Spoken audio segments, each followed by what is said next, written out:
Raising the idea that we discussed in the cost sharing and with relation to what the policy committee is doing, that we discuss in greater detail as a group the role of a third party in looking at the formula, the discussions, the roles of engagement of what that person would be doing, the expectations that the board would have, both in terms of what we want, clearly what we want to get out of the discussion, and how we expect that to go forward. So I'd like to propose that that is something that is on the agenda for discussion. Okay. Do we have a second? Do we have a second? Do we have a second? Do we have a second? Do we have a second? Valley? Do we have a second? Valley? Do we have a second? Valley? Do we have a second? Valley? Second. Okay. Valley? Second. Okay. Okay, so to add an agenda item to discussion for the evening, appropriately timed, since I think we're looking at the need of that today in the board agenda, policy. So it requires a first and a second to add something on, and then the board votes with the majority of those present, if we feel like we want to add it to this evening. So if anybody had any questions before we had a vote, now would be the time to ask them.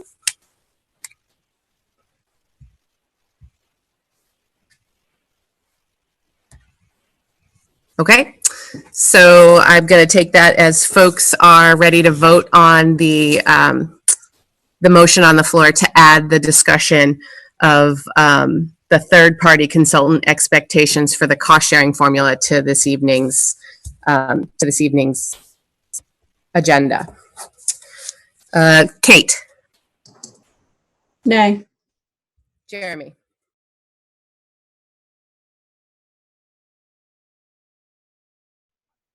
What was that, Candy?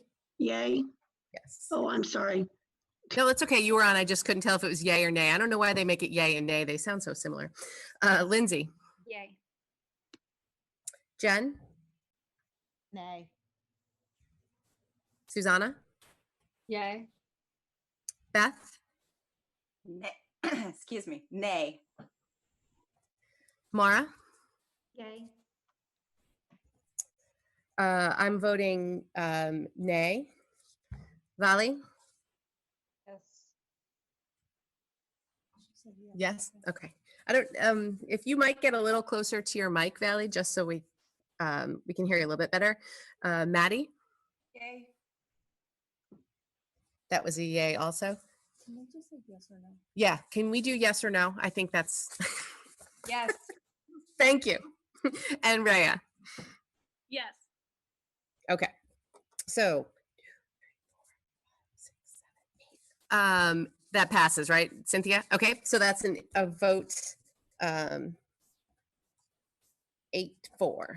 Okay, so what we'll do is, in terms of where to end that, add that to the agenda.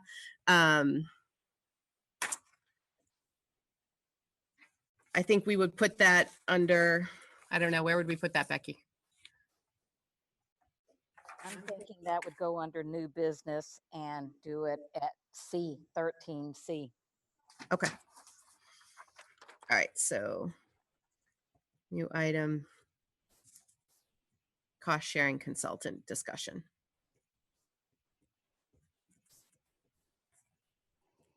Okay. All right. Any other adjustments to the agenda before we? Okay. Good news and recognition. Rhea, did you have anything you wanted to share? Yeah, well, I don't really have a whole bunch, but actually it seems like online learning has been going really well as far as I can tell. I haven't really been in touch with too as far as my friends go, even though we have a little bit of cabin fever. It's working really well, and our teachers are communicating well. Zoom lessons are going great, and just so far it's been a really positive experience. So that's what I have. Thank you. All right, so we are at the first opportunity for members of the public to participate. I don't see any phone call folks that have joined us via phone call, so the raise your hand function should work here. So if you had something you wanted to share in this public comment section, if you wouldn't mind raising your hand, and we'll get to folks in the order they raise their hands, hopefully. I'm going to give people just a few minutes or not few minutes, few seconds to find the functionality in case they did want to share something. Okay, so we're not seeing any hands raised at this point, so we will continue on with the agenda. Number 8, report from the superintendent. Thank you. I'm going to start out by reporting 2 resignations tonight for the end of the year. These are both effective at the end of the year. Anders Samuelson, our English teacher at Freeport High School, and Aaron Valley, our teacher at Durham Community School. On some good news, the Maine Junior Duck Stamp winners, I'm thrilled to report that Saffron LaBose won the Best of Show for the whole state of Maine. And this means that her piece of work will go on to nationals. And I also received news that 4 of our students won the Maine Donate Life Design Competition. First place, Celia. I'm sorry. I thought I heard somebody else. I'm going to continue on then. First place, Celia Zimba. For her piece of work, Be the Light. Second place, Dina Arison. Recycling isn't just for bottles. Third place, Madison Landry for Be the Stitch. And an honorable mention for Saffron LaBose again for Heart and Hand. So congratulations to those students. We would normally be recognizing them here, but because of that nasty virus, we won't be doing that this evening. Also, the 6th grade math team, coached by Kevin Forrester, finished first from Freeport Middle School in the Southern Maine Elementary Math League meet on March 10th. So that's a lot of good news that our students are still continuing to excel. I also would just like to notify of damage done to our middle school fields by someone who drove on the fields. Person has been charged with the damage, and Anne Cromer has also reached out to our insurance carrier to find out, how to proceed with filing a claim. Lots of updates around the remote learning and the coronavirus. As many of you know, there are now 142 confirmed cases of the virus, with 87 of them being in Cumberland and 4 in Androscoggin, showing us that 64% of the confirmed cases in our state are in our counties. The commissioner has notified us in the last few days that the number of required school days will be waived, as well as the attendance requirements for the year. In RSU 5, we are working diligently to ensure that our students have as little learning loss as possible. We also received word today that the requirements of having to take the state assessments during the month of March and April have also been waived. And when and if we return this spring, we'll not be using that valuable learning time to administer the standardized tests for the MEA, the SAT, or the science MEA. As of today, we've had 14 families that have reached out to us for assistance with internet access. We have received many of our Wi-Fi hotspot devices that will allow them to have internet access. We've distributed 10 of those, and then we're hoping to deliver the last 4 tomorrow, so that all of our families will have access to the internet as we're doing this remote learning. Our high school principal and assistant superintendent will be meeting remotely with other high schools to begin discussions. Ciao. about situations that are unique to high schools, such as the prom, grading, senior projects, trips, and they'll be meeting remotely this Friday. We will communicate the decisions as we make these decisions. We're also doing all we can to keep our colleagues, students, families, and communities informed and safe in light of COVID-19. I really cannot thank our staff enough for how they've stepped up to the plate, and they're working diligently to clean our buildings, feed our children, and educate our students. We have many unsung heroes here in RSU 5 currently, and I'm proud of how they are responding to a very, very challenging situation. I've received numerous emails and calls from our families, and I'll end with an email I received from one of our parents that just shows, I think, how our staff are really doing. She said in her email to me, I just wanted to send out a quick note of thanks. Shifting to remote learning is not easy for anyone. The amazing staff and faculty did such a wonderful job of organizing, delivering work to our elementary students. In the midst of all of the craziness, they were thoughtful and creative. They reached out to see if there might be a special book my son would want included in his packet. They created STEM challenges that kept him happily engaged. They have reached out with messages of support and encouragement. That they did all of this on such short notice makes their effort even more staggering. We are so grateful to be part of such a wonderful learning community. I have received many similar emails and calls, as have the principals. And so I just want to express that my heart is full of gratitude to be part of such an amazing staff during these times. And may I extend my thanks to each of our parents who have stepped up to the plate to help educate our children during COVID-19, and to our community members who are working, helping us to ensure that we keep our families fed. In the midst of so much bad news, we still have plenty to be grateful for. And I just want to The have cat is everyone under to the be table. well and to know that we're in this together. And that concludes my superintendent report. Okay, thank you, Becky. Okay, so we'll move on to 8B, which is the review of the FY21 superintendent's recommended budget. And we'll just remind folks to keep their end on mute so that we're not getting any background information coming through the line. So thank you. All right, and I'm going to try to share my screen with all of you. So this is new learning for me too. Hi, ciao. All right, so we're here. And then we want this right here.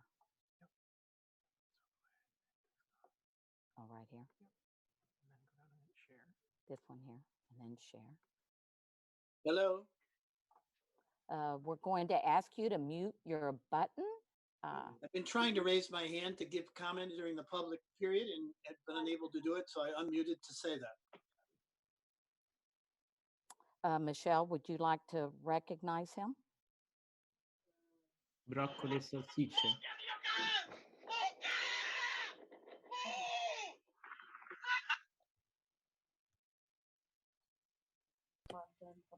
Oh, during public comment.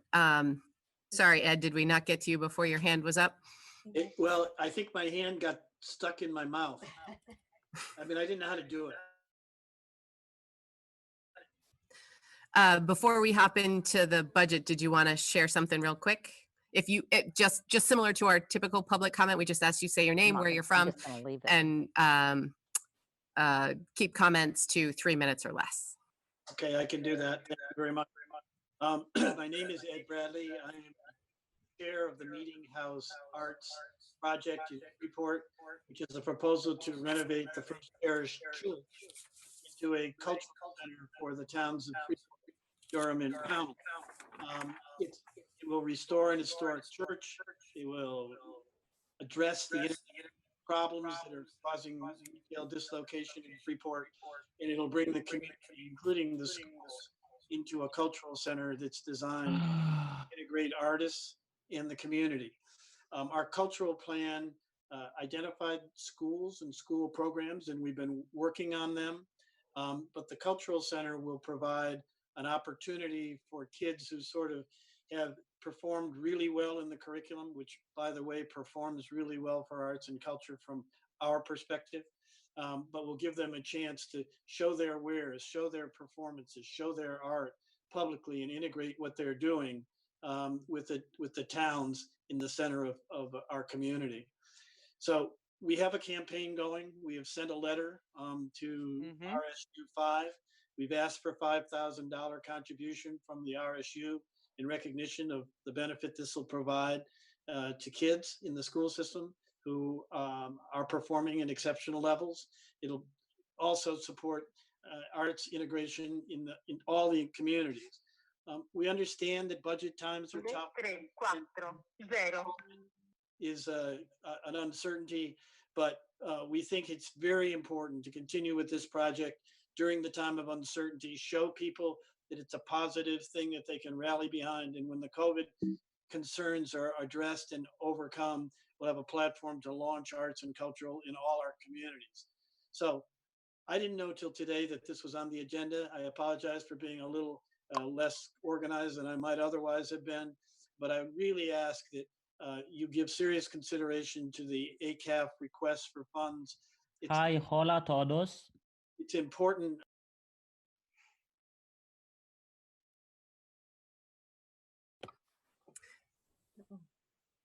They're muted now. Mi hermano.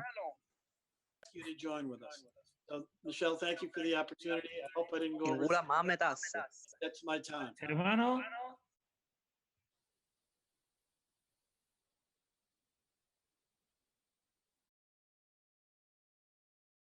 Oh, hold on a second. Where are you? See, hold on. Okay. Okay. Sorry about that. We we put everyone on mute because I think some folks had it maybe on. I think there's a functionality to auto unmute when you say something. If it picks up your voice, it unmutes you. So we had a couple of those going on. So thank you, Ed. Okay, so we will jump back into Becky and the budget presentation. Why am I hearing myself now? Oh, it's yours. Okay. I got my ears in. Okay, here we go.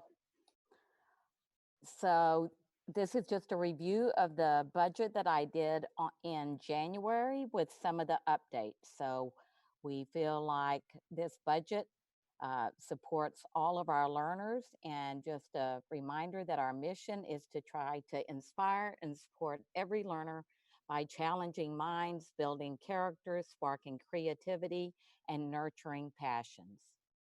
Our enrollment continues to climb. You can see here that in 2011 we were at 1874, and now we're projecting 2050. That has even grown since January when I did the enrollment.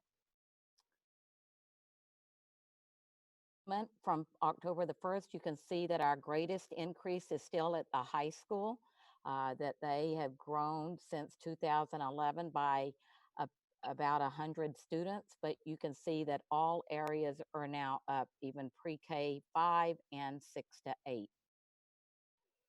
Under the current budget that you'll be deliberating on tonight, all of our class sizes are somewhere between no more than 21, and you can see that that second grade at Morris Street is highlighted, that we have classes of 20, 21. We feel like that is fine for the moment, but we will be watching that closely throughout the summer. Also in this slide, you can see that I've added another kindergarten teacher to Morris Street because of all of the enrollments that they've had since January. So that puts that class size to 16 or 17. The focus areas in the budget are really trying to maintain our low class sizes, creating equity across the schools, increasing our student support, and also because of our enrollment continuing decline, we really feel like that we need to increase the number of buses that are currently in our fleet. In this budget, we have an additional math teacher and an additional 0.5 ed tech. Those are both due to the increase in enrollment at the high school. We also are requesting a 0.5 RTI ed tech at Freeport Middle School, and that's really so that we can provide similar support that we're providing to our 6th and 7th graders at Freeport Middle School. And here you see that here is the additional K teacher that Rope Street School. We also are really focused on increasing the social emotional support. And so we've increased, because of our caseload at the high school, an additional half-time social worker to help with students with disabilities. And to increase more equity across the district, we're requesting another half-time guidance counselor at Durham Community School. And you can see in this next slide that without that half-time guidance counselor, that the guidance counselor at Durham Community School, that her caseload is drastically different than everyone else's in the district, because without it, she would have a ratio of 443 to 1. We also looked at equity across our libraries this year, and so we're doing some shifting so that Durham Community School has a 0.4 ed tech, and then that ends up resulting in us making one of our librarians full-time. She was 0.9 and 0.1 ed tech between Pownell and Moore Street. And by making her full-time, we feel like that will help, and that's at a cost of $2,900. Additionally, we're asking for an additional 0.1 pre-K teacher, and that's also to create equity so that the pre-K program at Pownell Elementary would be similar to the one that's being offered at Moore Street School. And then we are also asking for a 0.2 RTI teacher for literacy at Mass Landing School. Transportation needs, when I presented this budget in January, we were asking for 3 additional buses. We've reduced that to 2 based upon information that we've received from the state. They have approved one of our buses, and then our other bus that we're requesting, it's on the round 2 request, and we should be hearing about that probably sometime in the summer. That would put our current fleet is at 21, and that would increase our fleet to 23 buses. Our nutrition program, we've taken a hard look at that. And because of the change in the policy within the district, we feel like we need to increase the local contribution by $25,000 if we want to keep reducing our negative balance that we currently have. In order to make this all happen, we really looked at our budgets, each department, to see where we could also cut. We know that it's not always just about adding. And so Bonnie Violette, our Director of Instructional Support, feels like when looking at the caseloads that we can reduce 1 special ed tech district-wide. We can fund 2 of our special ed techs through grants. We feel like because of the enrollment numbers at Mass Landing that we can reduce 1 teacher. We are also reducing a half-time teacher at Freeport Middle School. And lastly, when looking at our caseloads for our English language learners, we feel like that we can comfortably reduce that position to half-time. Other areas of savings, our debt service is going down by. We also, this is the year that we're paying off quite a few of our buses that we brought on board the year that we took over doing the transportation in Durham. And so we have savings from bus leases of $235,000. We looked at all of our 3-year historical spending, and then we transferred some of our library support to Durham. We feel like this budget continues to ensure that all of our students have a pathway to success. What does this mean for our taxpayers? This budget that you're deliberating on tonight, 3.90 expenditure increase from last year's budget. And then it puts off an overall tax impact of 5.31% district-wide. And then in Durham, that equates to a 3.39% increase, Freeport 3.78, and Pownell 3.17. This slide just shows what our spending has been since FY16, and we feel like that's kind of in line with where we've been the last few years. The drivers of this 3.90% increase, if we then add in our salary and benefit increases, that would put off a 4.21% increase. So you can see that we have reallocated in many ways. And then these are the other big drivers we do have in this budget: money for the energy audit, money for establishing a tennis court reserve account. Our sublines have been going over, so we're adding additional money to that. I've already spoken about the nutrition program and the buses, and then all of the additional staffing.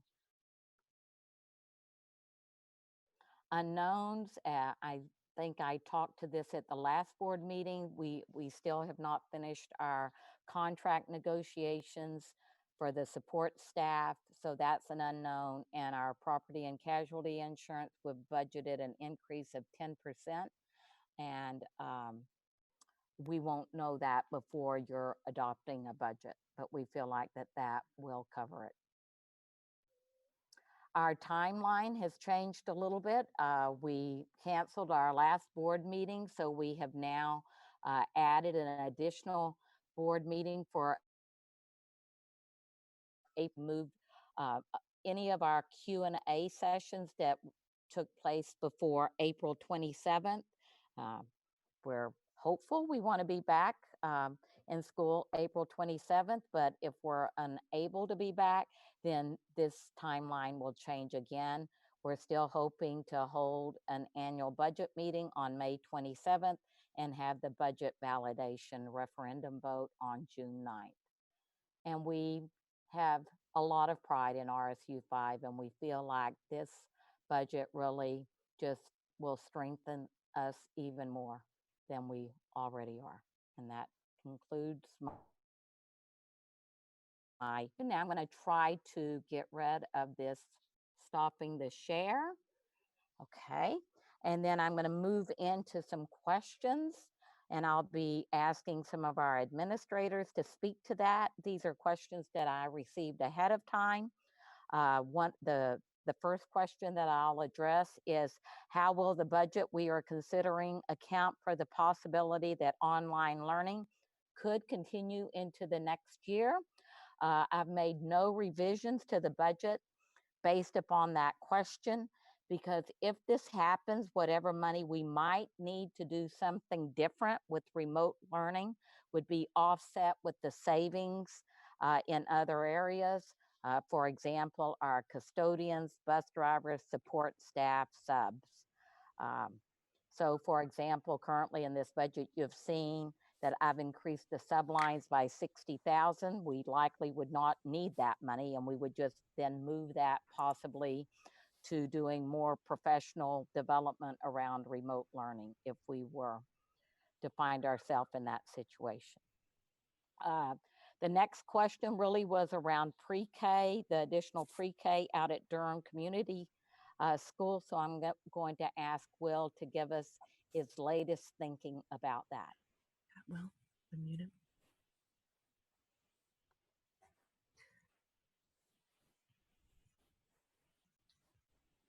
Okay. So, where our last board meeting together, one of the questions has been about the numbers we've had registered currently, and also whether in the past we had more families sign up after the initial registration deadline. So we are currently have 43 students registered. Unfortunately, we haven't been able to do screening in that process of which 32 children will attend and which won't. We had looked at what would be the impact of adding a half-time pre-K teacher. That would allow us to add another program with up to 16 spots. So we would have 3 sessions, which would currently be 14, 15, and 14, as opposed to 16, which is the cap. So there would be compared that way. In terms of previous years and registrations after the initial deadline, it's slightly hard to determine that exactly. The 3 years ago, we had 12 families sign up after the deadline, but that was still a pretty new program. And we don't the sort of sign up window. Last year, we had 9 additional students sign up after the initial deadline.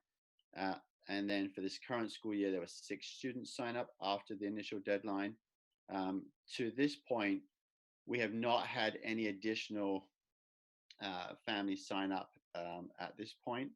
But so that would be the outcome of adding a half-time position. If we don't add it, we will proceed with the outline that I explained to you, where it would be a lottery process for determining which 32 families or children get a slot, and then the other 11 would go onto a wait list.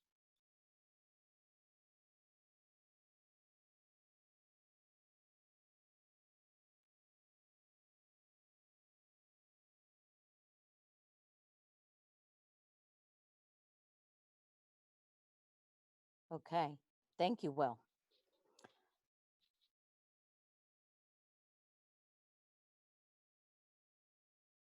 Again, Jenny. Okay, all right, I think I'm back. Can everyone hear me? Just somebody give me a thumbs up. Okay, good.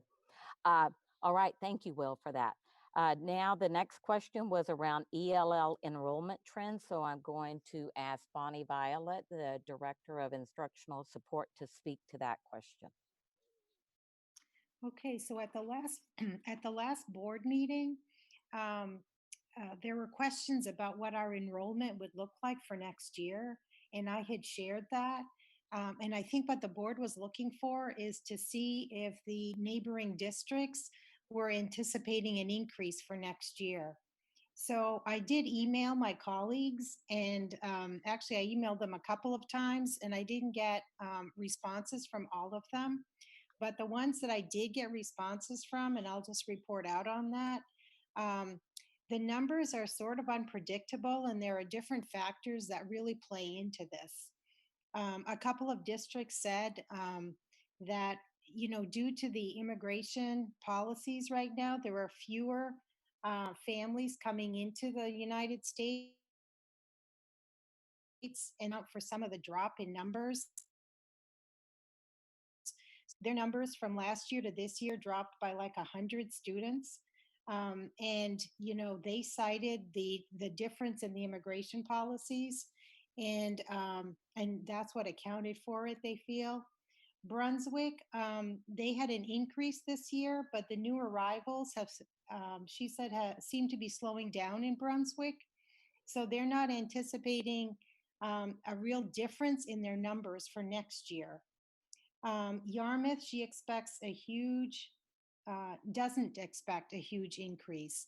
And she said that there has been an increase over the last 5 years, but for next year, she's thinking the numbers will stay, pretty much the same. They're not anticipating a difference. Portland, their numbers range from 1,400 to 1,650. And they anticipate they're going to have about 1,500 next year, but they're also saying it's tough to predict. The other factor that plays into this, and a couple of them cited this, is housing availability. So along with, the federal government and what the policies are around immigration, as well as housing availability in different communities, really accounts for the number of ELL students.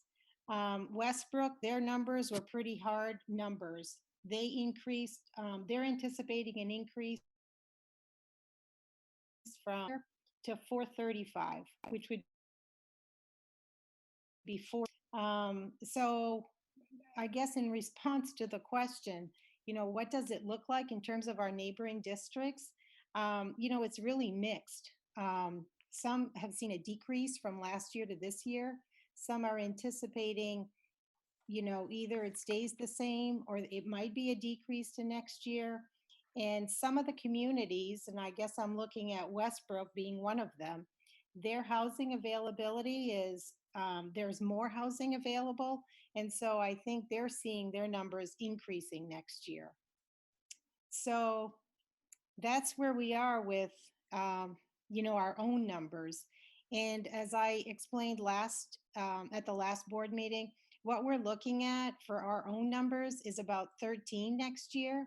5, 6 of them would be getting direct services, and then 7 of them would be on monitor. And so even if we saw an increase, there's certainly enough time in the half-time position to provide services to probably an additional, 10 to 15 students, because most of the caseloads are averaging, and I'm looking at our neighboring district, they're averaging about 35. So if we had additional students that needed direct service, I think we could accommodate for those students. And if we had some that needed to be on monitor, I think we could accommodate that as well on a half-time position. Any questions about that?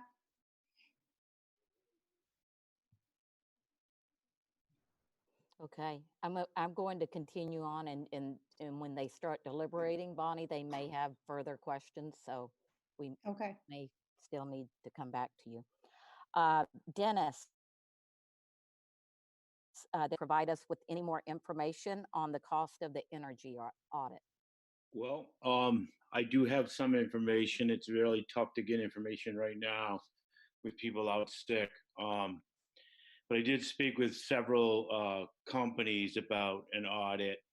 And I did speak with an engineer, and he said typically it's what they charge for an audit is 10 cents per square foot, which would be a little bit more than 30,000 in our case. But the companies that I talked to are willing to do this audit, actually basically for nothing other than a commitment if we decided to do the work. And I think we need to listen. I need to get them in and really sit down and hash that out and see how that's going to work. Because Mechanical Services is one of the companies. They've worked for us for over 25 years. They're a good company. We've done a lot of work with them. They're willing to come in and do the audit and take the risk and not charge us anything, even after they do the audit. Another company is willing to do the same thing, only if we don't go with them, then we would be responsible for the cost of the audit. So it's all over the place right now. And I really need to get people in and actually draw up what we want and for an audit. I mean, we want to do a pretty comprehensive audit. So I think I have some more work to do, and before I can really get there and figure out the actual price. But I think we have some really good options if we needed to make some adjustments to the budget. I think we have some pretty good options moving forward for cost. Okay, thank you, Dennis. Sure.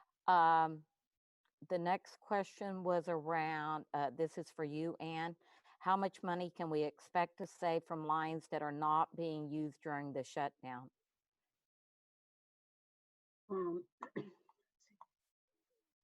Well, I did some research on that. Let me just bring it up.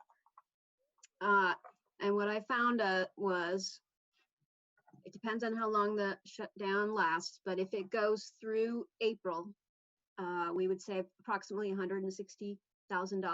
That's the estimate. If it were to go through May, we could save about $274,000. And if it went through June, we could save approximately $336,000.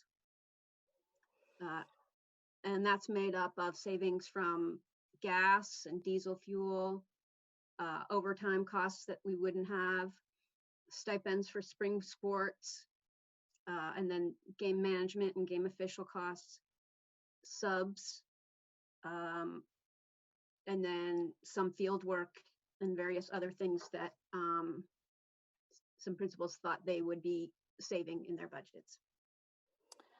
There was one other question, and Valley, I may need you to kind of weigh in on this because we weren't sure if we understood your question about what percentage of wages is covered by unemployment benefits.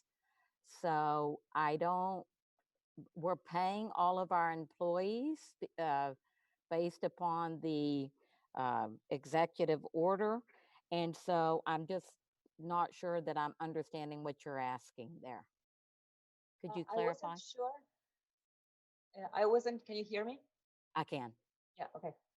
Thank you. No, I wasn't sure which were the employees that we would have to pay and which were the ones that we may not have to pay. So for the ones like Laugh and Learn that we will not pay for, or are there any other staff that we don't have to pay for? I think Anne did a webinar the other day, and we feel like we have to pay everyone with the exception of like contracted people or substitutes that we had scheduled to come in that we, of course, now are not needing. So those are the only people that won't be being paid. Our latest understanding is that we even need to pay our Laugh and Learn people because they were expecting to receive those wages. Oh, well, in that case, that answers all the questions I don't need to know. I just wanted to make sure that if they went off our payroll, I want that they had some income and what the percentage of their wages would have been covered by unemployment Okay. insurance. Thank you. Thank you. Peter, would you answer the next question, which is what is the cost to community programs of the closure through 4/27?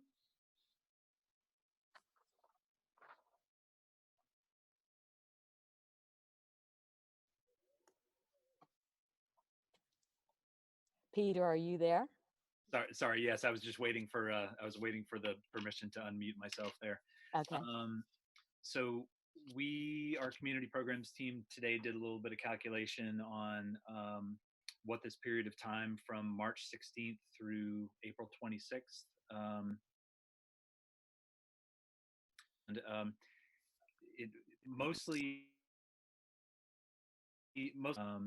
All of our salaries, our coordinators in the community programs office, all of our Laugh and Learn teachers, our enrichment instructors, everybody, their wages are dependent on our program revenue, and we've had to shut down our revenue generating programming. So is about $2,000 lost so far in recreation and enrichment revenue specifically. Although if we go beyond April 26th and if the school year and community programs are shut down beyond that April date, then that's going to balloon quickly. $650 that we've lost through the canceled trip to Germany with Valeska, Hornschild Bear. The biggest line item is $114,535, and that is just in Laugh and Learn revenue for 5 weeks. So that's a that's a big loss. $1,800 in revenue from April Vacation Camp. We so far have paid out $7,167 in refunds, people that have asked for refunds. And then there are community program staff and lobby, that's about $31,000 for this period of time. So so far we've been able to stem what could ultimately be the worst of it, which would be people who have already paid their money to take part in our programs. We've made the strategic decision not to get in touch with them to say, hey, if you want your money back, we'll send it to you. If anyone gets in touch with us to ask, then we will. But what we're doing is we're taking any money that that has come to us through those registrations, and we've converted it over to account credit. When our programs do resume, that people will have that money in the bank, so to speak, but we're not having to part with it right at this moment. So so overall, not including salaries, we have a loss in revenue of about $126,000. So that's the impact as we've calculated it.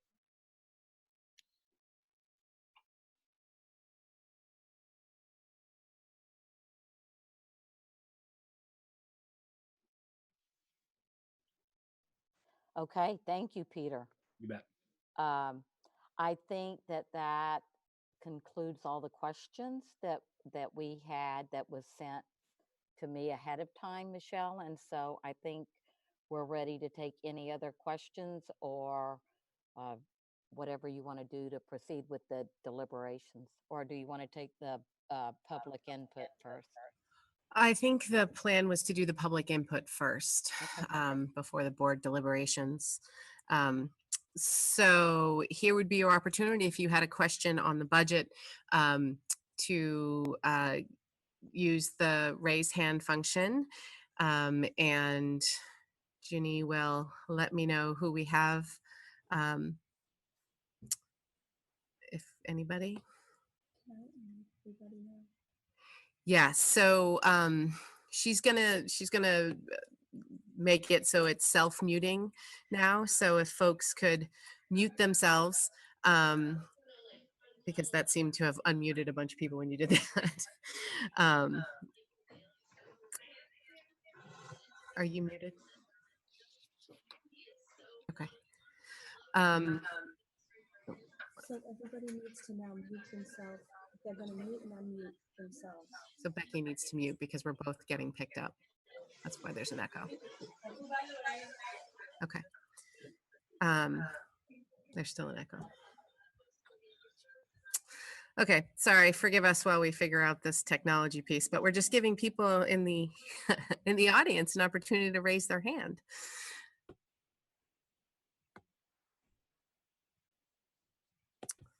But I'm not seeing any.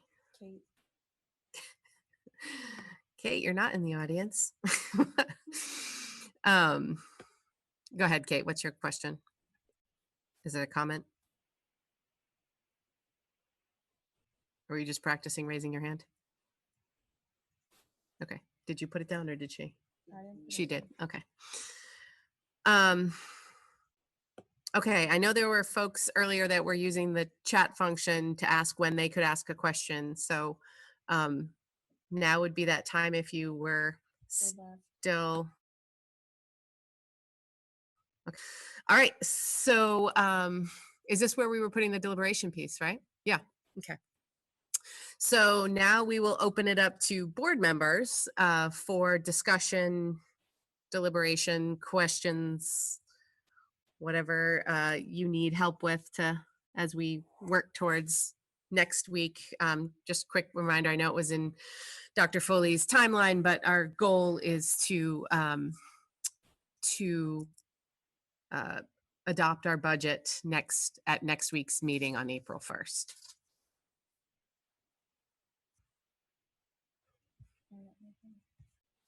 I don't see, I see Jen. Okay, Jen.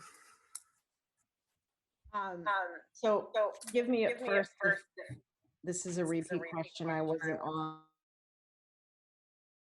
I was for Bonnie. Is the issue with the, sorry, my thing is echoing. Okay, better. Is the issue with the ELL teacher? Because, we received a lot of feedback from other people, other teachers, other people in the community about the caseload. Is it kind of one of those situations where the job description is one thing and what actually is being done has been another thing, and that we're just kind of keeping things in the job description of the ELL teacher? Does that make sense?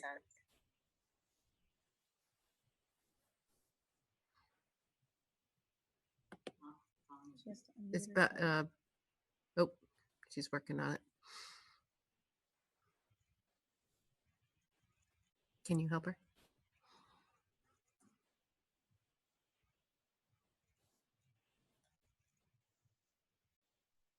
Okay, Bonnie, you're unmuted. Go ahead. Yeah, thanks. I had to get permission. So it's not so much the job description, because that really hasn't changed for the ELL teacher. It's really that we've seen a decrease in the number of students just over the last, 3 to 4 years. And next year, there's a decrease for next year as well. And so the number of students that will be getting direct services, let me just check my numbers again. So we're looking really at about, 6 to 7 students getting direct services, and then about, 7 on monitor. And monitor is really, essentially students are still in the ELL program, but the ELL teacher is really like checking in with teachers to see how they're doing. And so the students that, qualify for the direct service, again, that's really based on a team decision, and the regular ed teachers that have the students in their classrooms, as well as the administrator in the building and the ELL teacher. And as much as possible, what we try to do is to ensure that our students are in the general ed classrooms as much as possible.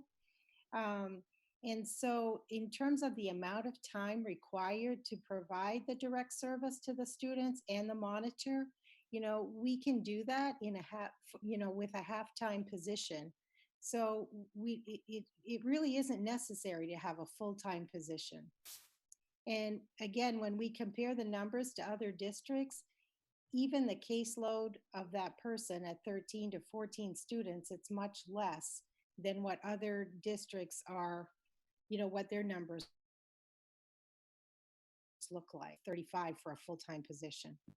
So if we had additional students move in, there's some leeway there that, additional students could be picked up within the half-time position. Okay. Does that answer your question? It does. And like I said, I wasn't at the last board meeting, so it may have been explained there. But yeah, that, just to be sure that, all the services that the kids need can be met within the halftime position. And if you feel confident with that. Yes. Okay. Thank you. Thanks, Jen. Valley?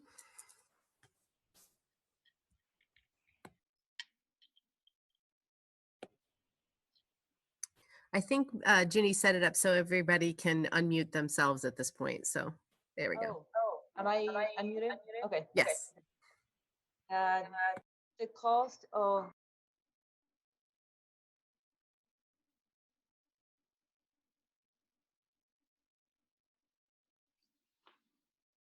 I think we lost you there for a second. All I heard was the cost.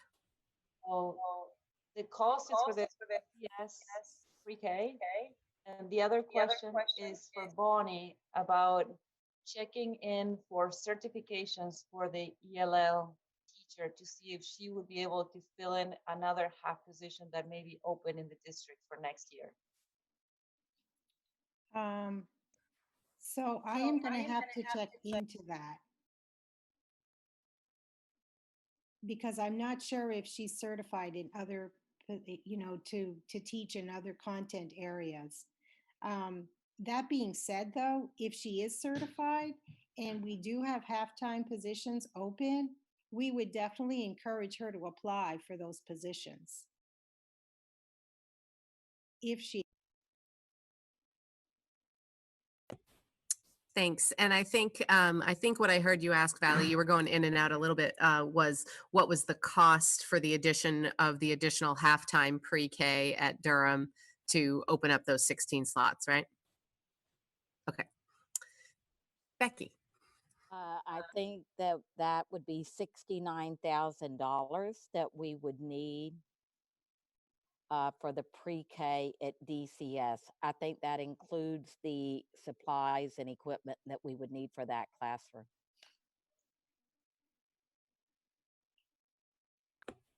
Thank you. No, Candy. Candy. All I really wanted to say was that I support adding the pre-K at Durham. We said we were going, nationally we're doing this statewide pre-K.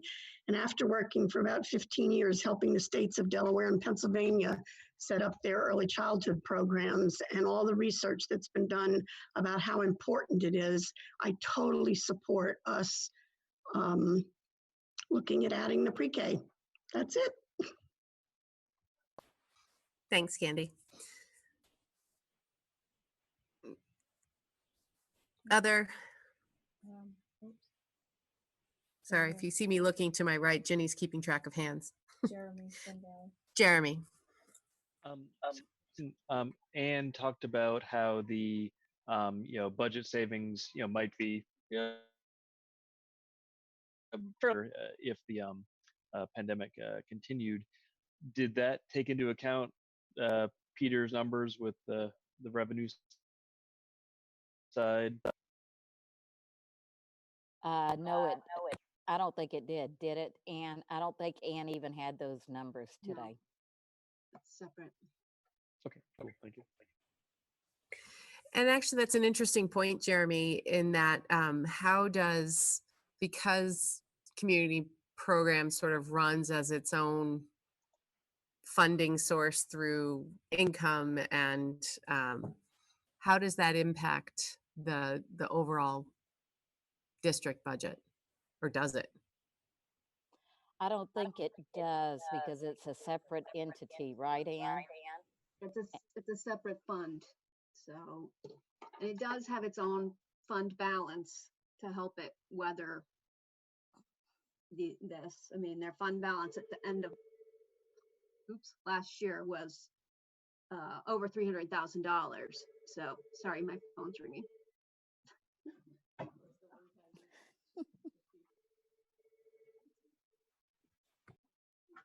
Valley.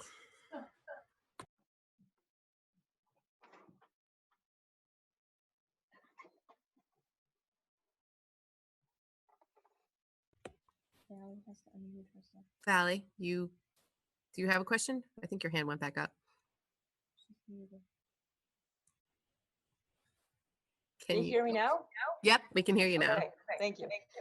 So I wanted to find out, even though it's a standalone entity, community programs, will we help in any way? And it sounds like they're going to be in financial difficulties. So I just wanted to understand a little better what's the relationship between the RSU and community programs, and at what point we step in to lend a hand. I would say that those numbers Peter just ran today. So we have any further discussions about how we might do that, or how long we think we could weather this.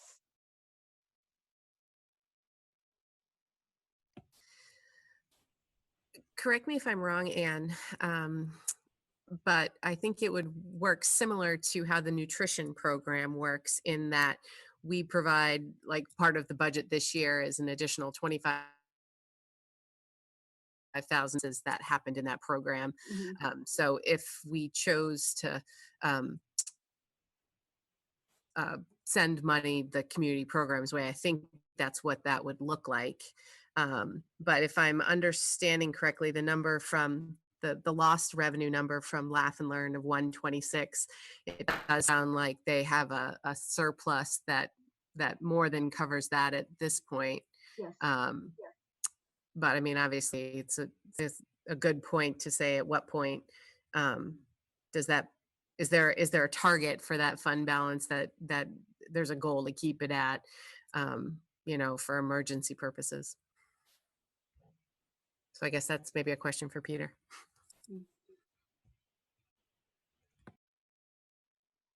Yeah, I could I could try to do some additional projections beyond the end of April. Yeah, I guess I'd be a little bit scared to think about what the ramifications would be if we didn't have any summer revenue from Camp Seaside and from our other summer camps and programs. And so if if the project is try to do a projection to see how long we could go without having any revenue generation before the money's gone, before the fund is dry, we probably could come up with something like that in a couple or a few days' time. Thanks. And I think to the point of maybe what Valley was asking earlier about the unemployment is, I would think that particularly from the camp perspective for the summer, people that were already employing and expected to be employed through before and after care, I think that's one piece that our current understanding of the executive order from the governor would require to be paid. But obviously, I don't think that carries through to people that we probably were going to hire this summer for camp if we're no longer holding camps. Does that sound in line with what the webinar you listened to, Anne? They really didn't talk about it. I put a question out, and they said that they would get back to every question, but it didn't come up specifically in the discussion. So still waiting to hear. Okay. Any other? No question. And then Laura. I saw you, Valley, but I'm gonna jump to Maura first just because we haven't heard from her yet. And then we'll jump back to Valley. Sorry if there's any kids yelling in the background. On this sheet of potential cuts, I was just wondering if someone could tell us more specifically what the technology and athletics lines include. Can you hear me okay? Yes, the technology, I'll speak to that first and then I'll have Jim explain it further. But basically, when Jim did his presentation, he talked about the bridge year because we have kind of the pause button has been pushed. Normally, we would have been doing new leases for MLTI, but because the state hasn't decided what direction they're going in, we're just kind of like holding steady with what we have. And so money that we would have normally needed for a lease, we now don't need because those leases have been paid off. And our thinking was when Jim did his presentation is that we would use that money to get new our elementary teachers and then use their computers to do more devices for our ed techs and also for our subs. But in talking to Jim and looking at potential cuts, we really feel like we could take the 50, anything in tier 1, I just feel like is very manageable for us to do if needed. We feel like we could do the 55,000, and because of E-rate funding that we're receiving and some that we haven't spent this year, that we could reprioritize and still get some of the needed computers, but maybe postpone some other projects like maybe strengthening the firewall. But Jim, I'm going to have you kind of speak to that. Wow, Dr. Foley, that was really good. You answered that question thoroughly. That's exactly correct. Okay. There is, when we looked at the budget, as Dr. Foley said, there are savings, and we are carrying over some E-rate funds. And when we looked at the fact that some of the computers have dropped in cost, I think we can cover this $55,000. And then Mara, your other question was what? I can't remember it. Sorry, I should have written it down. Oh, The athletics. technology or the athletics. Yes, I'll have Craig speak to that because that is a little bit here and a little bit there. So Craig, are you there? Yeah, I'm not sure where she's seeing technology for athletics. No, she's That- not. It's two different lines. She just wants you to speak to the $6,500 that you talked about today that you would be Oh. willing to cut. Sure. So after going through the budget, we're going to be using a new website, athletic website for both Freeport Middle School, Durham Community School, and Freeport High School. The biggest reason why is because at the high school, the Maine Principals Association will be using a new platform and website called Our School Today. And because the high school does so much, all of our rosters, coaches eligibility, student eligibility, tournament rosters, we all have to send that to the MPA. Our games have to go on. I have to go on and log in our scores for the heel points. So this website will link right to the MPA so that when we do it on ours to the MPA, and in doing so, and in changing to this Our School Today platform website at all three schools, we will save $1,295.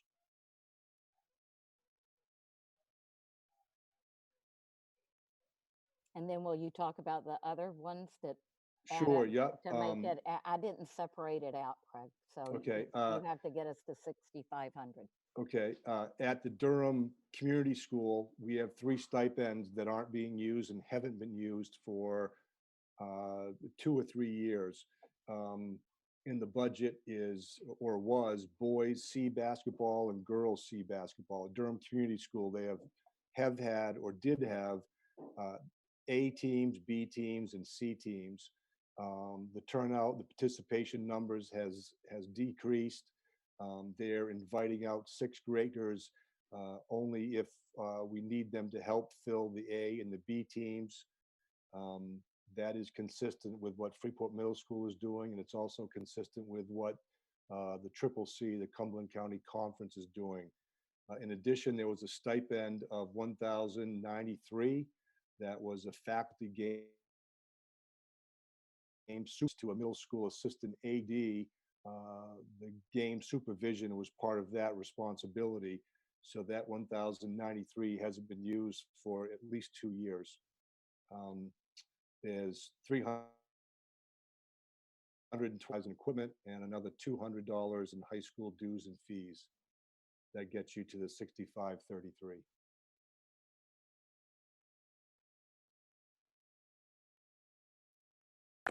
Okay, thank you, Jim and Craig. Did that answer your questions, Maura? Great. Okay, Vali.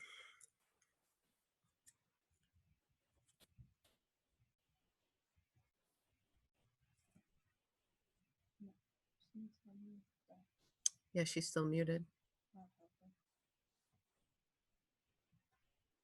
All right, you're unmuted now. Go ahead. Okay.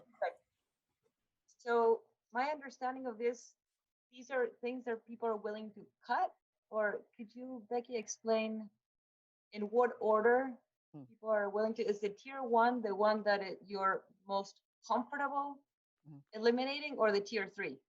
Oh, great question. No, it's the tier 1. So if we had to cut We would start with tier 1, and then a tier 3 would be pretty painful for us. Okay. Thank you. Yeah. So going back to my prior comment, I support Candy's opinion that having the pre-K added to the budget is very important to achieve universal coverage for all the schools and equity in all schools. And also in light of the fact that next year may be more difficult than ever for families to access childcare. I'm concerned that a lot of kids may not go to childcare if we don't provide this. So more than ever, I think this is a necessity at this point.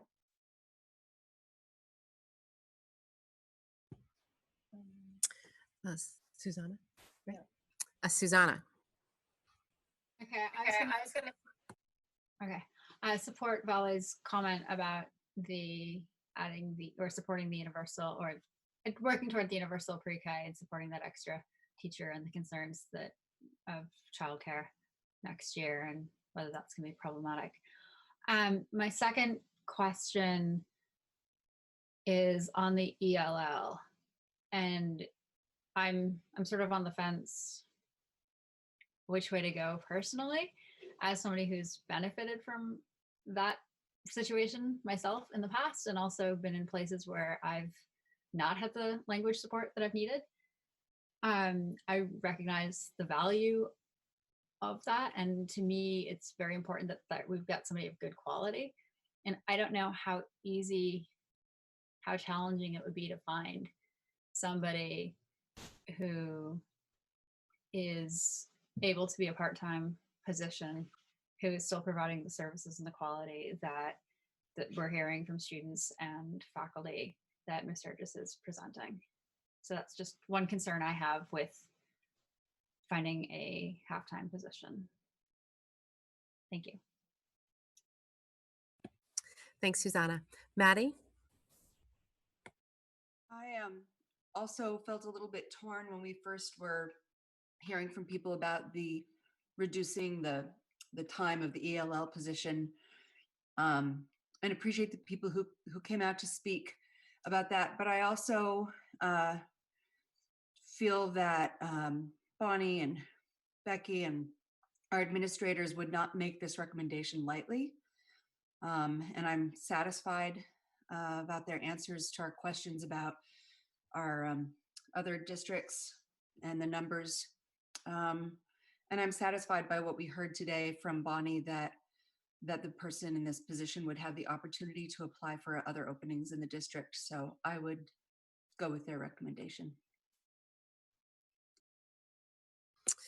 Thanks, Maddie. Other questions, comments? I will point out that the current budget sheet that we have, dated today's date, March 25th, 2020, with that 3.9 expenditure increase, does not include the additional pre-K halftime position. And I'm sure Anne could do a quick computation to tell us what the number would look like if we added it. Or Becky might. That would add we would go from 3.9 to 4.1, and the tax impact would go from 5.3 to 5.57.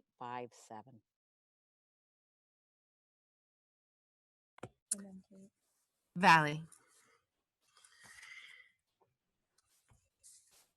I would know why Anne chose to only use 100,000 of the savings from unexpected fund balance if the least at this time, based on the current closure that we could plan on capturing, is $160,000, and then going up forbid we have to keep the schools closed even longer. So that was just my recommendation based upon, we started out not wanting to use any of it because our unexpended fund balance is dropped lower than what we wanted because of the budget error that we had with the warrants.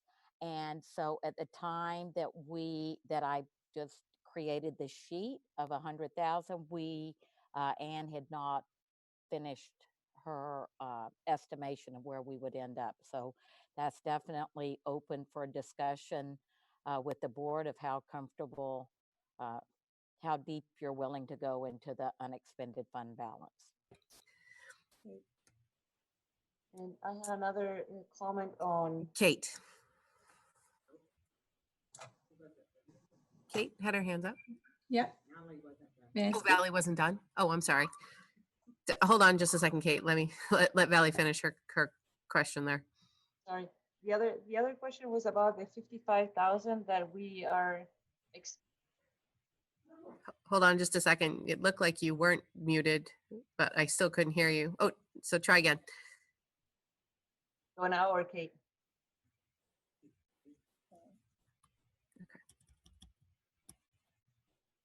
She's muted. She keeps muting herself.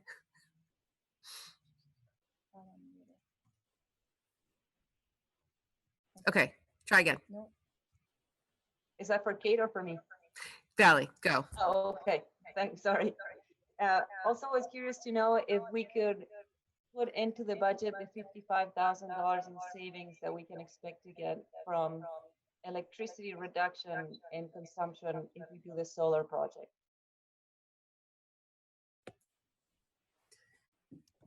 That's a question for Anne.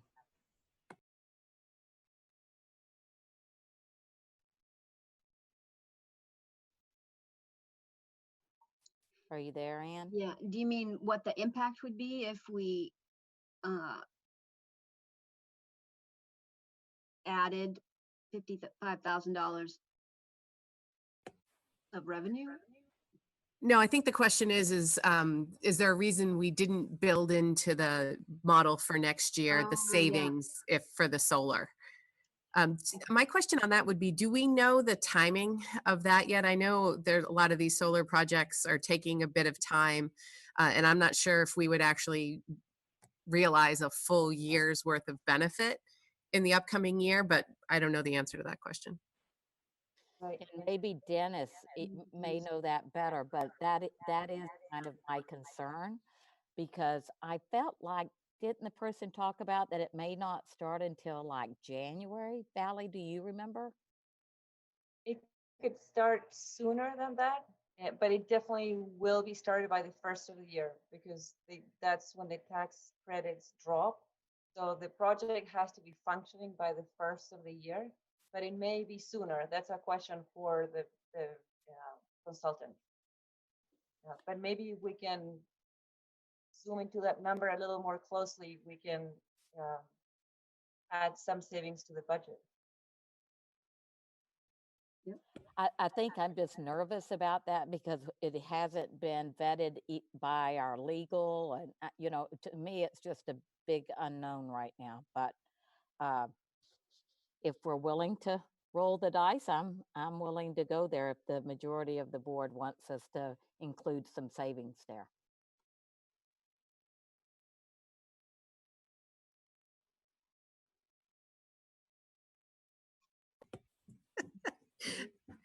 Kate. I would be, sorry, I'm echoing. Okay, I would be in support of us taking serious these tier 1 cuts from the proposed budget. I think we need to be a little bit more realistic on the financial situation we're looking at here in the near term and longer. And so especially if we're looking to add the pre-K position, I'd be in support of doing all these tier 1 cuts. And I don't, it's not related to this current budget, to this budget that is under consideration, but I'm looking at further and deeper cuts that we can make in this current budget that we're in now. Could Kate kind of expand on what she's thinking there? For the amount of education that's going on now I don't think we should be continuing to pay full-time. And I know you have union contracts, but I think that we should have been looking at more creative ways to use staff, maybe 2 to 3 days a week to do online learning work that's rolling out for students in relation to what is currently being doled out in resources in salaries. So just, we're required because of the executive order to continue to pay them their full salary. So I don't think we can realize a savings there. My understanding from everything that we're being told at the state level and the webinar that Ann just listened to on, I think it was yesterday or Monday. And we can't lay staff off. That's my understanding, but Ann, could you please chime in because you've got the latest and greatest on that? Yeah, I don't think it touched on actually laying staff off. I don't think it prohibits laying staff off. Honestly, no one on the call, that it kind of hasn't come up as a topic, either in the listserv that I'm on or on the call. I do think that might be an option for us. So I'm happy to research that for the board and then get back to you as soon as possible. My understanding was that we couldn't do that, but Ann just listened to that webinar, and I'm definitely happy to reach out to the DOE tomorrow and get clarification on that.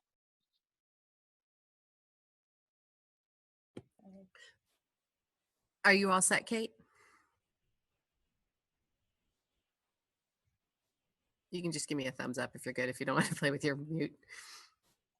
I just wanted to say also that I don't want to take over this agenda with that, but I really would have expected further conversation put on this agenda for something like this, instead of having to wait for the board to be able to discuss about the current situation that we're in for a week and a half, 2 weeks. So that discussion is kind of on the table for tonight under the remote learning plan.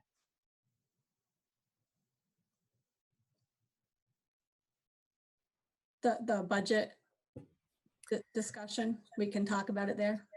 Well, just like, what is the, what does the board want to do as you need to adopt some type of remote learning plan. It doesn't have to be tonight, but if that's something like that you want me to research around the laying off, I can definitely do that, and we can then include that in the kind of remote learning plan.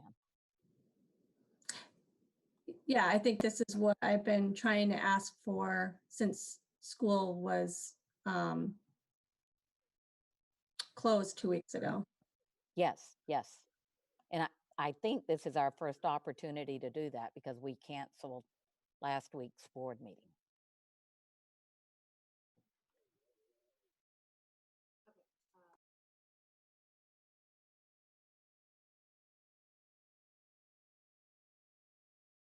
But I'm muted, so that doesn't help. Sorry, Valley. Thank you. So I would say because the closure is temporary, I'm not comfortable moving on with layoffs necessarily, unless there's an option that they can be done for a very temporary basis. But I'd be really concerned about losing good staff that we have trained and we have invested a great amount of resources into. It probably costs a lot more to train a new staff than we'll save in laying somebody off for 3 weeks and then rehiring them, because we will likely need them in the near future. I don't expect the schools to be closed forever, hopefully. So that's my view on changing or reduction of staff. If we knew that we're going to be moving to an online model forever, then yes, it would make sense. But because it's so temporary, I'm not very comfortable moving in that direction at this point in time. And as far as the budget, going back to the budget discussion, I am inclined to keep the budget that was presented with the addition of the pre-K for DCS until at least until we approve the budget, which is 2 weeks from now. Is that the timeline that we have now for budget approval? Next week is when we're scheduled to adopt the budget, because it should have been tonight. I would want to keep it the way it is and add that, especially based on the numbers that Anne just read to us, that are potential savings because of the unfortunate closure, that may be that we may be able to transfer into an expended fund balance and then mitigate the impact. And I also wanted to remind everyone, I'm not sure where Durham and Pownell are in terms of mitigating the impact of the educational tax for the warrant article situation that we had last year. But John Egan, the chair of the Freeport Council, did say that the Freeport Council is committed to using that money to offset specifically education taxes. So I'm comfortable moving forward with what we have, and the administrators have worked so hard on, expecting that we will be able to mitigate the impact with some of these other sources of funding. And then Susanna. Did Maddie put her hand down? Was Yeah, it Maddie we're next? talking about, she's thinking. Okay. How do you know that? Oh, okay. Maddie. I was thinking, I just wanted to comment briefly that I think it's premature for any of us to speculate on the amount of educating that's happening in the district right now. We may be seeing different things with our own children and the degree to which they're able to comply with these new learning requirements, but I don't think we should make an assumption that educating isn't happening. Potential layoffs. That's it. And Susanna. Kate. Thanks, Maddie.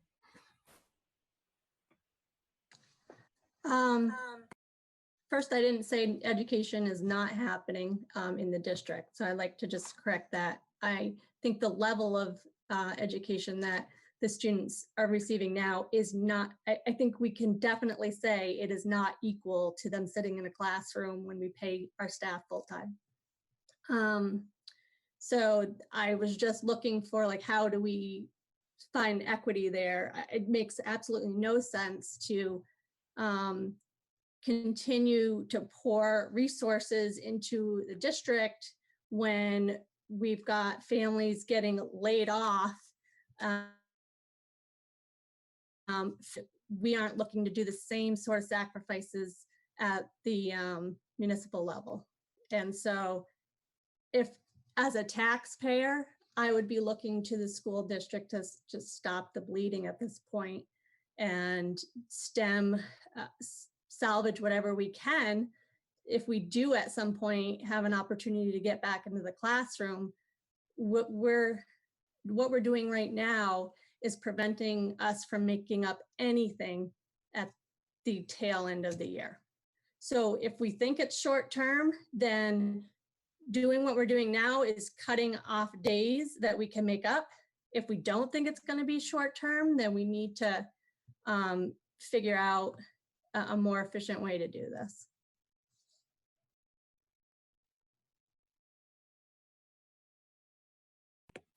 Susanna.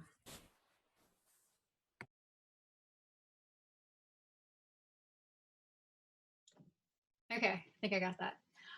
Yeah, I think I'm just a little bit concerned with thinking that it's also a bit premature to start talking about laying off people. I also know from working with teachers around the country right now, trying to figure out how they're teaching remotely, and the amount of effort and time that they're putting in is certainly equal to, if not even more, than what they'd be doing in a classroom where they know the daily protocol of how to teach something they've taught it before.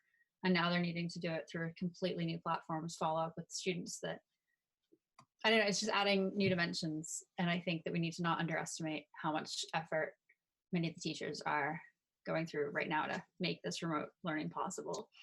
So I want to keep that in mind. I also just second ideas that it's a little bit too early to both assess the degree of learning and the degree of education in the district, and also degree of closure. And that if we're laying off people for several weeks, we want quality people back. And we want to also be a place where teachers feel respected and that we're looking out for them as well. And so I want costs of, you know, if the closure is going to continue, and we know that, and we want to reassess payments, I just want to keep that in perspective. Thanks, Susanna. Jen. So I was going to say pretty much what Susanna just said. But I do agree. I think that teachers right now, administrators right now are probably, I would safely say, working more than they ever have.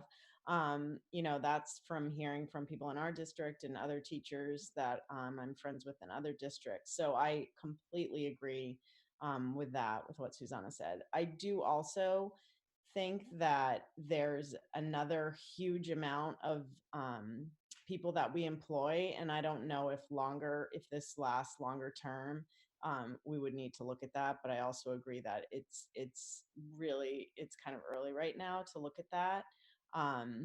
But my other question is kind of goes back to the budget, which was, we were talking about the pre-K, and again, sorry if this was brought up at the last meeting, I wasn't there, which would increase the expenditure to 4.1 and the tax impact to from 5.3 to 5.57.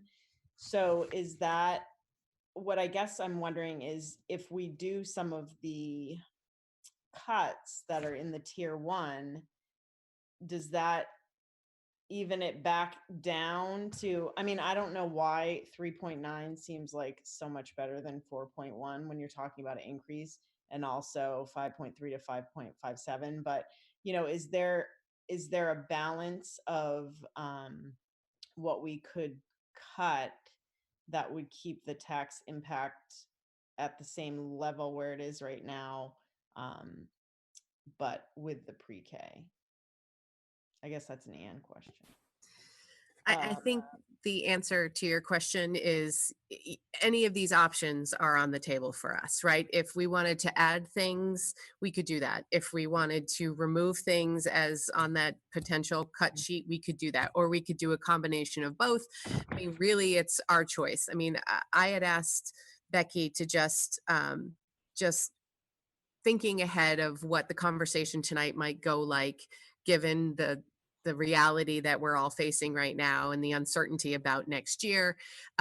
If the board felt like even 3.9 was too high, or some, you know, is there room where we could deliver our top quality education, but maybe not do everything that we had slated for next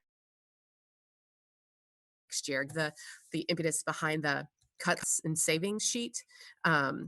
So it could be, the answer to your question is yes, it could be any of those things. We could say, yes, we want to do some of these cuts, but we also want to add the pre-K.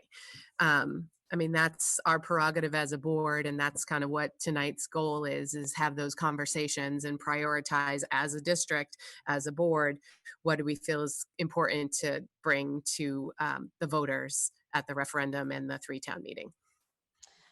If that's the case, then I would just say that the types of things that I'd be comfortable cutting would be things that don't directly impact students and student learning. So the additional staffing pieces, I think are, you know, oh wait, let me go back to this. I have the wrong paper in front of me. So actually in tier 1, there aren't any of those. So in all honesty, I mean, I guess at this point, again, without being there at the last meeting with the discussion on the pre-K, but I feel like I would trade off that tier 1 and then keep the pre-K. you know, I was also a big thing with the tennis, but I agree. I mean, those are the types of things that people are going to look at. I think, and really question where we are right now. Whereas I don't think it would have been questioned a little while back. But I totally understand we have so many families that are facing a lot of issues that someone's going to take a look at that and see, oh, tennis reserve account, are you kidding me? And I want to be very cognizant of that reaction. So I'm for keeping the pre-K, but then looking at doing those tier 1 cuts, because I don't think that they directly relate. I mean, they're very important, but they don't directly relate to students and student learning or someone's job either.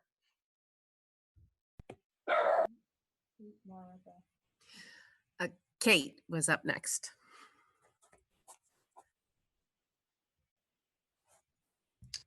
Okay, I'll just say this one last time. Jen, I agree with what I think I said that already. If we add the pre-K at Durham and make the tier 1 cuts, I'd be in support of that. And then my last piece here is I'm not suggesting that we lay off educators, just to clarify that. Though I know everybody likes to take my statements out of context often, I was suggesting we take educators' time, their 182.5 days a year that we get them for, whatever it is, and spread it out further instead of trying to condense it all into the 2 weeks. We can stagger it now, use it more efficiently, and have more days on the back end. If we don't have options to cut hourly employees' wages, I think that our board needs to, if we're not ready, I'm not saying we need to make a decision now, I'm asking us to start planning, and I don't think that's a lot to ask, that we take this seriously and ask our administrators to start planning, and that we're not going to maintain the status quo indefinitely if we get stuck like this. I want a plan. That's all. And I'm not trying to dictate the plan. I'm asking the administrators to come up with the plan. Okay? Thanks. I won't say anything else. We won't make you stick by that last comment if you have more to add later, but Maura was up next.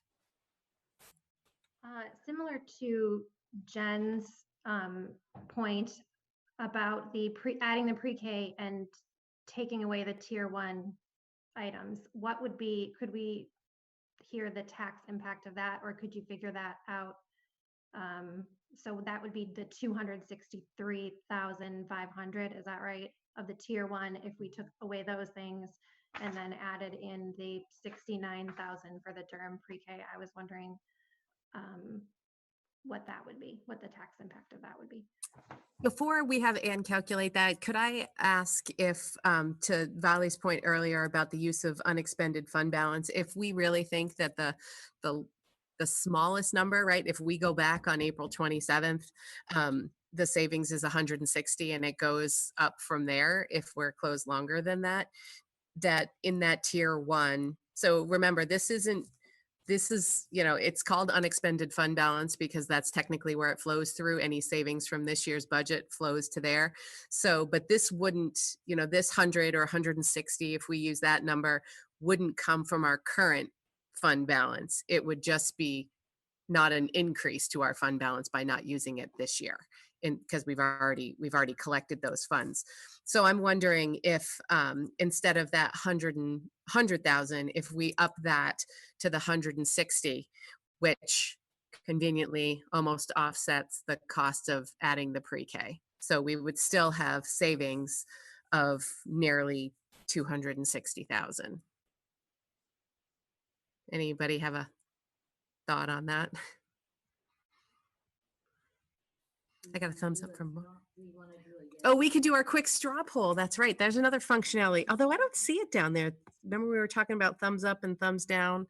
I don't see it today. I see raise hand. That's the only option. I'm a host. So You don't see it. Do you guys still see that thumbs up, thumbs down?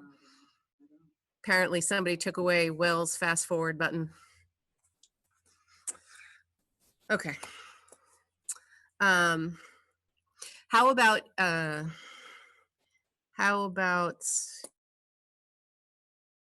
you can't do it.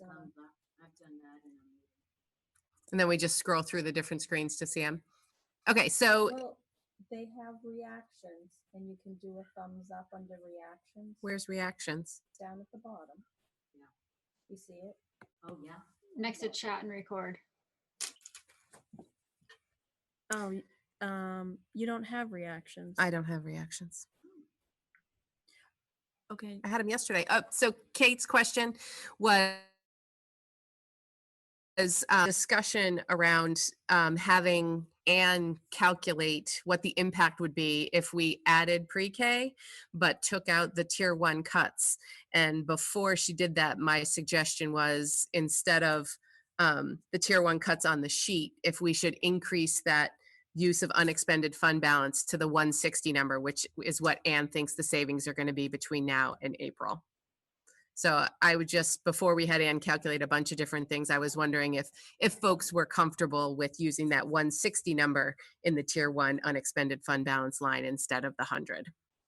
And then Ann could calculate what that reduction in expenses would look like. So Becky says we could do, like, if you want to give me an actual physical thumbs up or thumbs down, if you're okay with using that 160 number to calculate. So I see most of the people on my first screen. I have thumbs up. Jeremy, Candy. I don't know if Lindsay's frozen. Oh, is she a thumbs up? Okay, she wasn't on my first screen. Okay. All right. So I'm not seeing anybody who's opposed to that. So Anne, if you wouldn't mind calculating what that expenditure increase would look like if we added pre-K and then also removed the tier 1 cuts, but included the unexpended fund balance at 160,000. And while you're doing that, was that all your question, Maura, or did you have more? Is Kate all set? Because she asked. I answered that. Yep. I do have a question. I'm not sure I got the latest version of the cuts. So when you're talking about the 100,000 versus 160,000, is that embedded in this 263.5? So I think that 263,500 assumes $100,000 of the fund balance. Looking at is 333,500 in cuts or reductions in expenses, and then 69 for the addition of the pre-K. So the net of those two numbers. So pretty much back to the 263.5. Does that make sense? Yeah, I have it down as 254,500, and that you would reduce it by 254,500. 254,500. Okay. Gotcha. So if Maura's good for now, Beth was the next hand up. Okay. Hi, sorry, should I go? Yes. I was going to say that I would also be in support of adding the pre-K and doing the tier 1 cuts the way that, and figure that out. But that seems like something I'd be supportive of. My one question was something like the tennis reserve account. Could that possibly, have we, just talking about the unused high school renovation funds, has that already been, taken care of or eaten up, or what's the deal with that? Like, could the tennis be used or use those funds for the tennis? So we looked into that, Beth, and we cannot use that money for that kind of reserve account. Okay, all right. So we did get legal advice on that, because that was our first thought too. Okay. But really, those funds have to be totally spent by December. Okay, all right. Thank you. That was my only thought on that. Thanks, Beth. Susanna.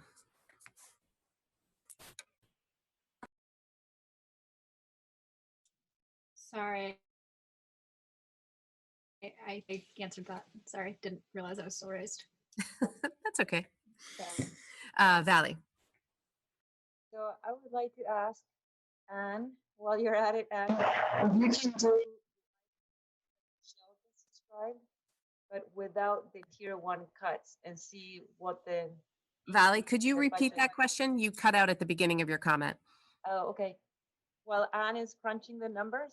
If she can crunch the numbers that you, Michelle, described, but do not take out the tier 1 cuts. So leave that in the budget and add the DCS pre-K, the additional from the savings from this year because of the closure.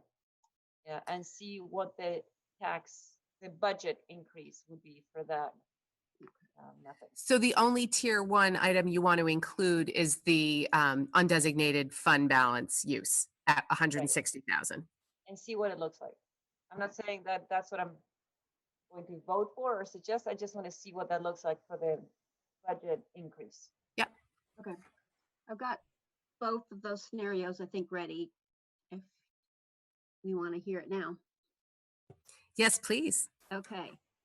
So I guess starting with the one that Valley just mentioned, and make sure I've got it right, we're adding the pre-K teacher, and we're also adding a use of $160,000 of fund balance. And that would bring our, bring the impact to be 3.9%, down from 4. No, let's see, is that right? I'm seeing. Hold on, maybe I need a little bit more time. Sorry. Take what you need. Okay. I don't think we have anyone else queued up for a comment, but if anybody had anything they wanted to share while Anne was crunching numbers. I got it.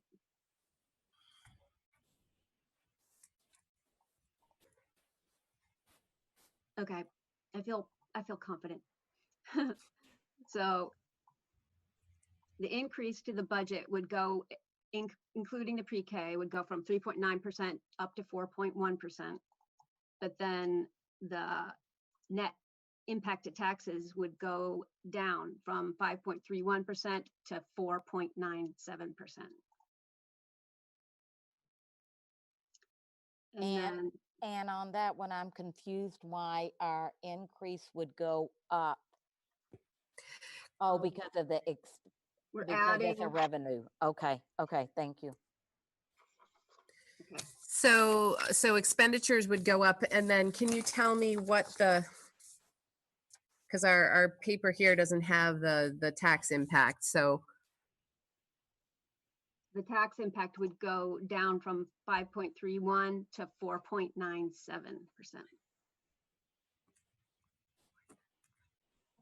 Okay. And then, and if you ran it with all of the tier 1 and fund balance staying at that 160 level? Right, if we add the pre-K, but then we subtract 254,500 in cuts and leave the $160,000 in as use of fund balance, I'm not sure that's the right, no. I think you're doing, that Yeah, 254 was the net of Okay. adding in the extra 60, but subtracting out the 60. All right, they go in different places on my, I'm sorry, I'm going a little blind because I don't have this. I don't have. Sorry about the that. sheet. So, Anne, I feel like I misled you on that one, and I understand what you're doing now because one's a revenue. Yeah. So on the one, if we cut all of tier 1 for expenditures, that's 163,500 Okay. that we're cutting out, but then we have to add back in the 69,000. Yep. Which would be, what is that? 94,500. So it would be a net expenditure cut of 94,500. And then on the revenue side, we would put in that line for unexpended fund balance, 160,000, I think is what's on the Okay. table. So that would reduce the budget increase from 3.9% down to 3.62%. And the tax impact would go down from 5.31% to 4.36%.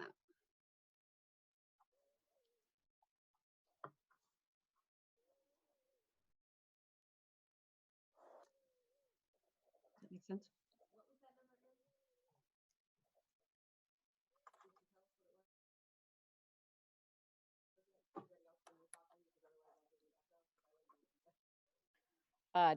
And do you want to say it again? What I heard was that the tax impact, if you cut all of tier 1 and add the pre-K in for Durham, the tax impact would go from 5.31% to 4.36%. And I heard that the expenditure increase would go from 3.90 to 3.62.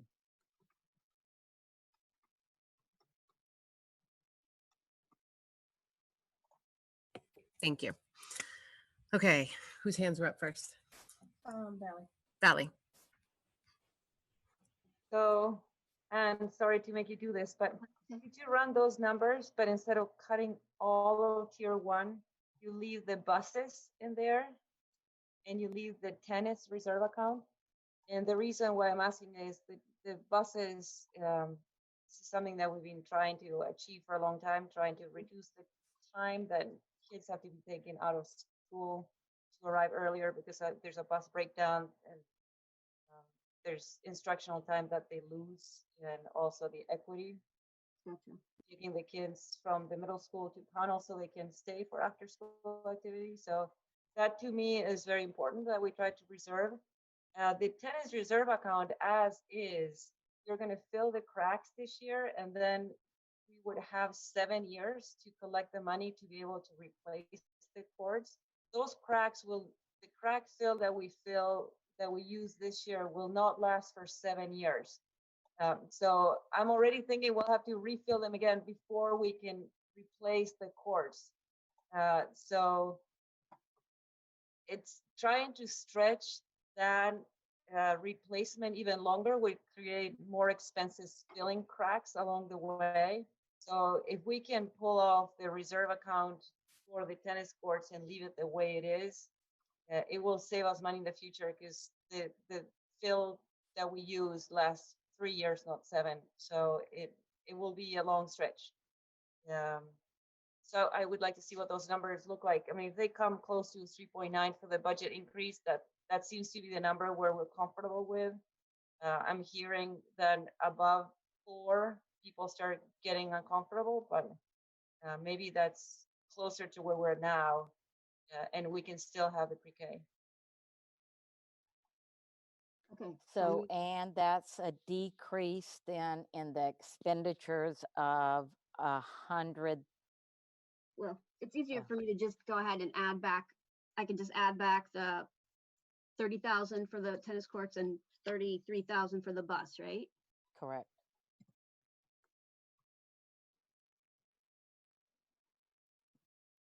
Okay, so that brings the expenditure increase from our set point of 3.9% down to 3.81%. Sure I have my signs right. Yep. And then the tax impact goes from our original starting point of 5.36%.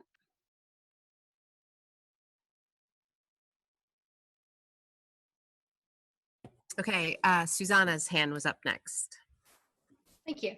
I was just wanting clarity on that last set of calculations, the not Valley's modifications, but the one before that, whether that's with the 100,000 or the 160,000.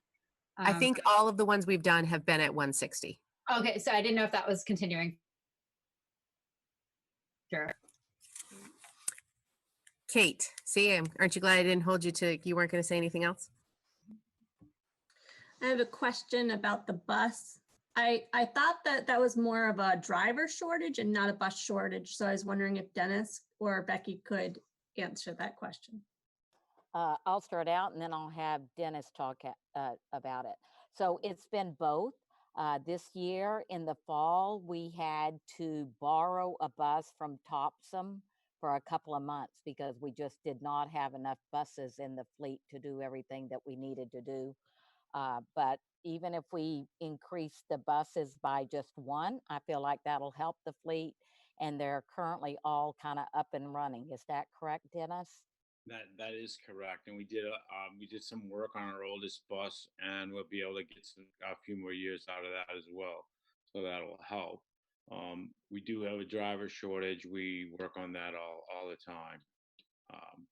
We do have 18 runs, and we do have a lot of sports trips to cover, and we worries us not to have necessarily a spare bus around or two.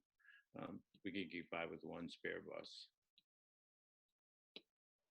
Yep.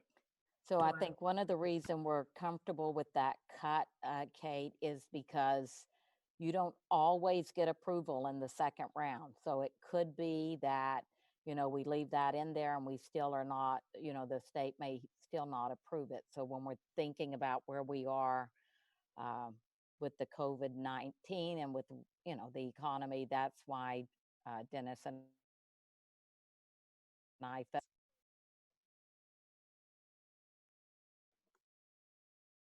Can I clarify just what you just said? I think I've confused myself in my own brain. So buses increases fleet by one. So this tier one savings is because right now, remind me that the original budget had 3 new buses in it. And then the last round we said, well, we've gotten approved for one. We're not even sure we're going to get a second one. So let's not even include that third one in funding.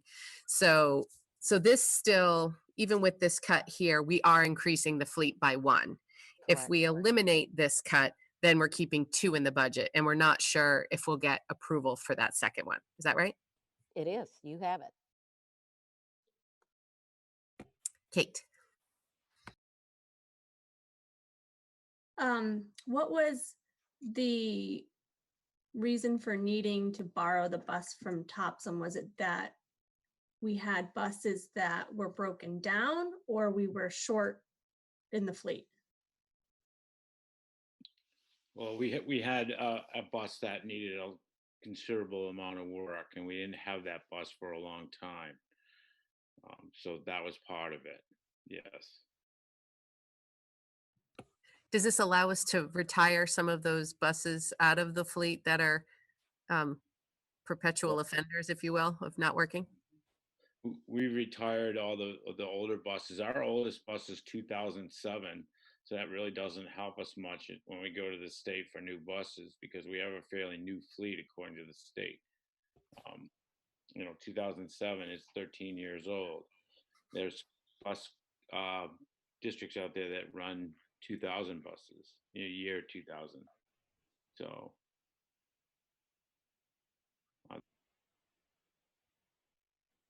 So what happens if we don't cut this bus, right? And we have 2 in the budget and we don't get the approval for the second? So we have 2 options. The money goes into unexpended fund balance, or we could go to the finance committee and say, do you want to buy the bus anyway? So the way it works with the state is that we get, I think we're a year behind, but we get reimbursed for buses if they approve them. But if they don't approve them, then we have the choice of just buying it anyway. So in the ED 279, there's a line in there, and Ann could probably tell us what it is, of how much money we received, the one we just got, and for buses to help us pay for the leases. It's some line in there. I don't have it with me right now. Ann, do you know? Based on her face, I'm thinking she doesn't have it right on the tip of her I fingers. don't have it right here either, sorry. Valley. I agree. So Dennis, with the one bus that if we made that cut and you had one new bus, would you be able to run a late bus to Pownell and solve the issue of transportation issues for athletes after school? Or you need the two buses to be able to address both needs? Well, I've been working with Ray on the late bus to Pownell. We think we can probably do that with a van. You know, get creative a little bit with that. I think another bus, providing we can get drivers, will eliminate us removing kids from school early. We try not to do that, but you know, we don't want them to miss out either. So. But do you have a van available at that time so that you could do the late run with a van and then Yeah. use the bus for the athletes? Yes, there's one sitting right at the middle school. Oh, okay. Well, yeah, it's complicated, but it's there for a couple hours and it's right there at the time that we need it. That's Oh, what okay. I think of it, so. Well, then I take back what I said about not cutting the one bus. I mean, if we can serve the needs creatively, then we don't need to get the two buses. So Valley, would you be interested in the number with the tier one cuts, just excluding the tennis reserve, or not helpful to you? Yeah, no, I mean, just knowing what the number is with the buses, I can figure out. I'm comfortable with that. Thank you. Maura. So I know we can't speculate at this point whether the schools will be closed beyond April, but I was wondering if they are, if there would be an opportunity. I know we're going to vote on the budget next week, so I'm assuming an idea of whether we'll be open in May or June, but at the budget meeting in May, we could. So at that point, when we're presenting to the community, would we be able to adjust and say that we had this, say then that we knew we would have the meetings? I guess my question is, would the board consider, I want to echo Kate's point. I'm extremely concerned about the financial impact of folks in our community losing their jobs because of this. And I know it's not a normal budget year, and any savings we can pass along to folks to lessen that hardship is something that so I guess I'm wondering, I know we have to vote next week. What does the timing look like around that, and what can we do? What do we have the flexibility to do if, say, at that meeting we wanted to say, okay, if we were closed, can we change things then? Does that make sense? I think that makes a lot of sense. And I think it's a really interesting question because we've always voted on the expenditure budget at the same time we've voted on sort of the revenue side, which is what you're talking about, that unexpended fund balance, that if we don't spend it this year, could we provide it back to the taxpayers next year, you know, kind of as a credit because we didn't need it. I don't know the legal answer to that question. You know, could we put this forward with the expenditure increase or expenditure budget at whatever we decide, and then when we know more at that meeting, increase the fund balance, the use of the fund balance. I imagine anybody could make a amendment on the floor, right? Because all of our warrants at that 3-town budget to increase or decrease. But I'm not sure I've ever seen anybody change how much of unexpended fund balance was used. I don't even know if that's legal to change that on the floor. I'm not sure, but it's a great question, and certainly one we can get more guidance around before next week. Kate.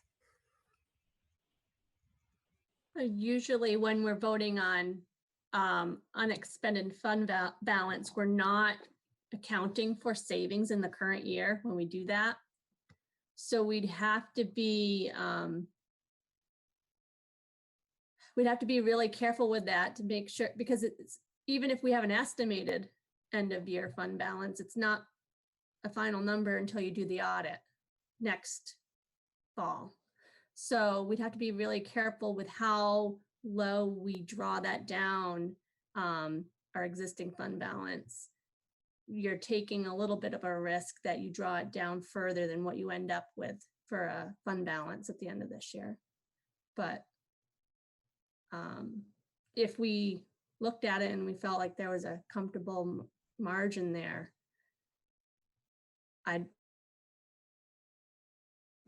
the flexibility in making changes on the floor or after, yeah, I guess it would have to be on the floor. We'd have to do an amendment.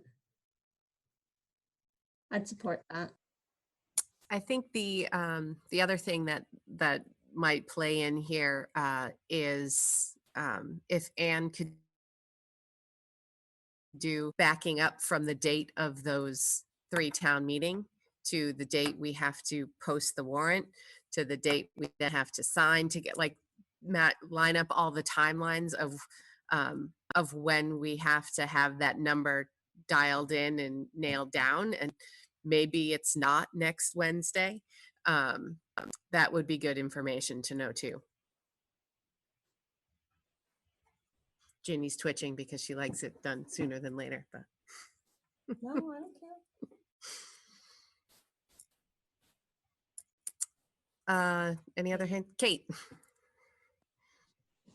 I think we're pretty much ahead of the game, though. A lot of people aren't finalizing their budget yet, so we should have a lot of time before we have to post the warrants. And, you know, when we do the meeting and we sign all the papers, we've got a lot of time built in, right? I'm not sure, based upon when our budget meeting is. I guess if we wanted to move our budget meeting, we could do it later. I think that's the issue, is trying to back it up from that date. But we can look into that. But Well, we 'cause should look at whether or not we should consider moving the budget meeting. Well, I think the way we do it now, it's already only 2 weeks before the referendum, right? It's like May 20 something. I don't know. It's in your 27th. This year it's the May 27th. 27th is our current 3-town budget meeting. And our referendum date is June 7th, 10th. I should probably have these dates ingrained in my brain. 9th. June 9th. Thank you, Maddie and Valley. So, I mean, they're pretty close together already. I'm not sure we could do it much closer than that. Because there is a time requirement from the 3-town meeting to post for the referendum, right? Yeah, there's a time limit in there. I'm just Yeah. not sure. So we'll do a little work around the scheduling of dates and where we have flexibility and where we don't, and you know what sort of that drop dead date for how much of our fund balance are we using, if it does look like it might be more than a closure through April 27th. But I think, so here's a question for Anne, and she might not know the answer to this question yet, but are you looking for us tonight to sort of know what our budget number that we're going to vote on next week is? Because I know in the past there have been, like, you know, we don't officially adopt it until that date with that vote, but the director of finance brings all of the documentation with a number that the board has essentially agreed to the prior week. Ginny might know more than me, but I think that documentation is pretty easy to adjust. I feel like I could do it on the fly. Okay. Pretty easily. You don't sign them next week. Okay, so we would adopt it next week. So and what, what normally would go in the board packet for next week for your vote is the articles with the amounts with the total budget. Because something usually goes in the board packet, because if there's the motion on the agenda to vote on the budget, you need a backup. So it would be like the warrant, it would be the articles is normally what goes in the board packet, so you know what you're voting on. But then you can make amendments at the meeting next week to adjust it. Yeah, there should be something for the public to see when the board agenda is posted.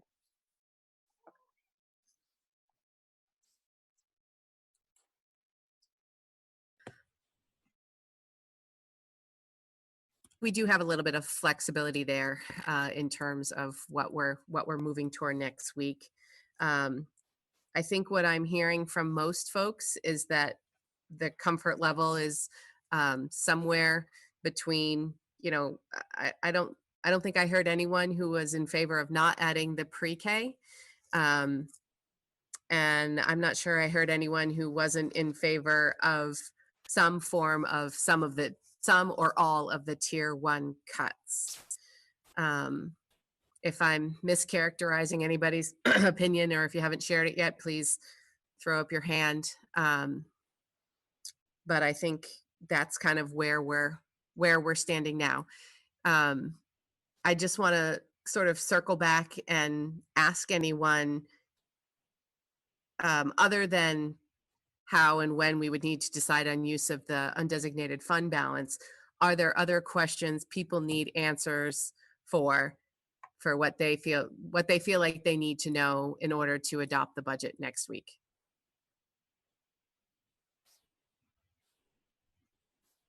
I think the only thing I need direction so that we can prepare the warrants is, I think it would be helpful to have some kind of straw vote or something on whether to leave the tennis reserve account there or not, because that's the only thing to me that's kind of hanging out there.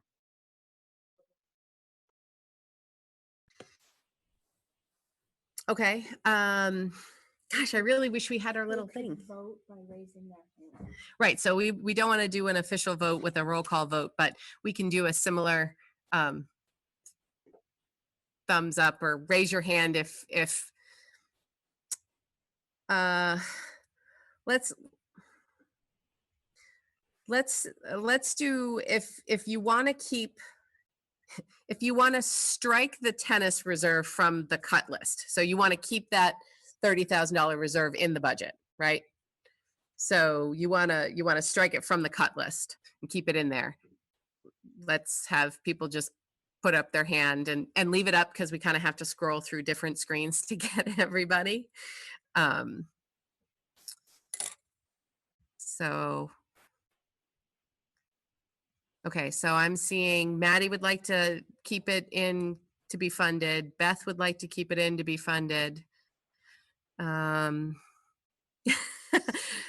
Susanna's debating. She's half and half.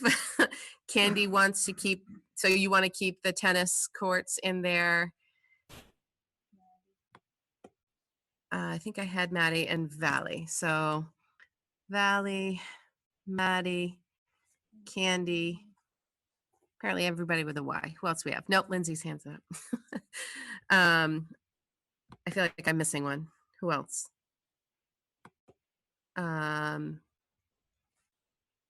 Beth. And Susanna, what's your final thought? So I'm going to put you as a no. Yeah, to keep it in. I understand the importance of doing it, keeping up with things, so that especially maintenance doesn't get behind and then cause further issues. But I'm not quite sold. Okay. For you, Becky, is to keep it in the tier 1 cuts. Okay, so we're going to adjust the warrants based upon adding the pre-K at Durham, increasing the use of the fund balance to, and then taking putting all the tier one cuts in, which would be cuts of 163,500. Okay, thank you. Great. Okay. So I think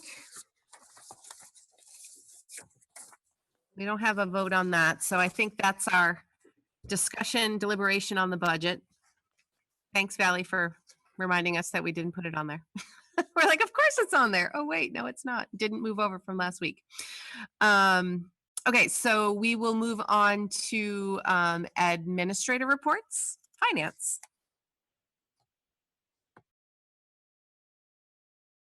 Okay, so you all have the general February 29th, and total spending and encumbrances through that date is $20,534,828, and that brings us to $13,545,466 remaining, which is 39.75% of the budget. Compared to last year at this time, we were at 39.74% remaining. So we're doing a smidge better compared to last year. Doesn't look like there's any concerns. Thank you, Anne. Any questions for Anne? All right, so we will move on to board comments and committee reports. So 11A is the board information exchange and agenda requests. And I think Susanna had something she wanted to share here. Did you just call on me? Yes. Yeah. Did you, Anne? Yeah. No, I was just going to share that back at the end of February, I had the opportunity to go to Region 10, which for their Student of the Quarter breakfast, and 2 RSU 5 students were honored there. Katrina Gold, who's studying EMTs, and Elizabeth Young doing her pre-apprenticeship.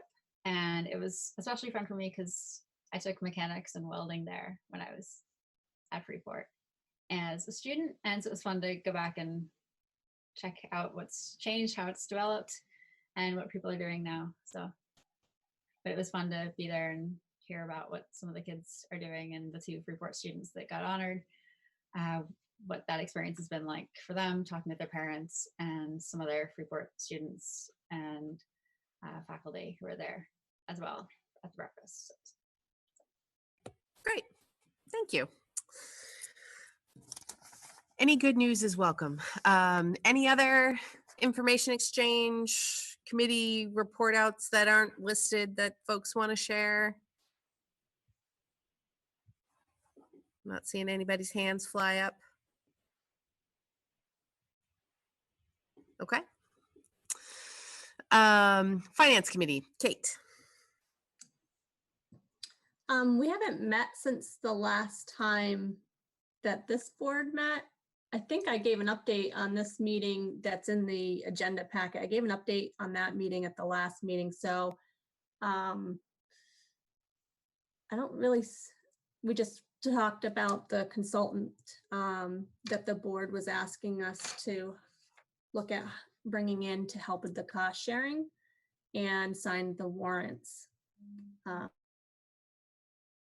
And our next meeting's April 8th, supposed to be. Maybe we'll be doing this. That's right. I have to say, I think we've so far so good on how this meeting has gone. I'll knock on wood because I'm sure everybody's going to get kicked off now, but policy committee, Candy. Okay, you have this in your packet too. One of Cynthia's goals was to try to make sure we did all of the policies that had to do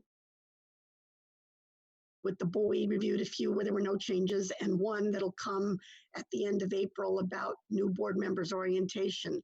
We spent most of our time talking about the bullying policies, which come to the meeting today, which Cynthia will talk about, and you'll see that several were rescinded, not that they will go away because they were all forms to be used, and many of those will still be used, but they're not part of policy. So that's basically where we are. Did you hear me? Yeah, sorry. Candy was, Oh, okay.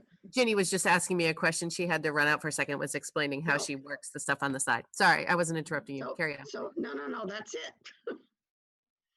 And we'll meet April 3rd. Okay. So then we will move on to policy review. Cynthia. We're Good gonna evening. Oh, go ahead. We just a reminder that we're putting 12B before 12A just for a flow. Makes more sense to flip them. So you have a motion. There's no new discussion on the two policies coming to you for second read. Those are agenda and board relations with the media. There was a third policy that needed to go back, if you remember the last meeting, and we have not met yet because we just did it 2 weeks ago. So that's why you're not seeing anything about the athletic policy that we're going to revisit on April 3rd. Okay. So you would like us to do the motion on the second reads? Yes. I knew I was going to lose my piece of paper that have everybody's name on it. Aha, there it is. Okay. So I would take a motion for consideration and approval of the following policies, second read, BEDB and BEDI. So moved. That's Kate. Thank you, Kate.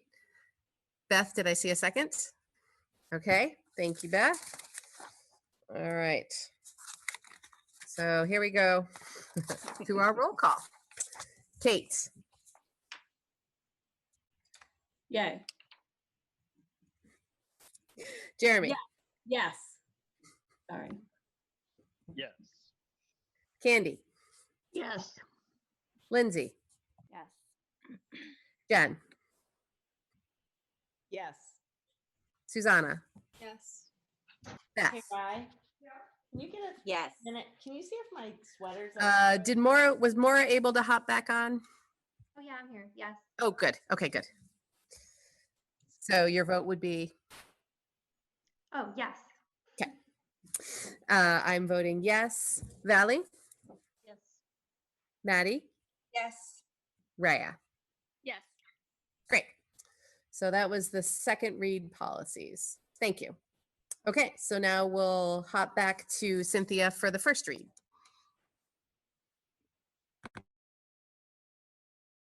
You're muted.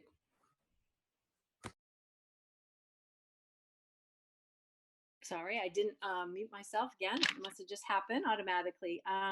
So for the first read, as Candy was saying, we had the two policies coming to you tonight. They're both about bullying, JICK. And so the bullying policy has the actual policy has 5 supporting documents. One is the main policy, then there's a procedures, and then there's 4 forms that our administrators use on a regular basis. So the policy committee is bringing just the JICK bullying and the JICKR administrative procedure to you for first read, because the remaining documents that are labeled JICK E1 through E4 are going to be part of the next agenda item, which is under rescinding, which we'll explain in a few minutes. So prior to bringing the bullying policies to the policy committee, I brought this to our administrators because they use this policy regularly. And so we all reviewed as a team, we reviewed the policies together. And so the changes to the policy, I'm going to go through with you right now. So if you want to flip to the first page, the bullying policy.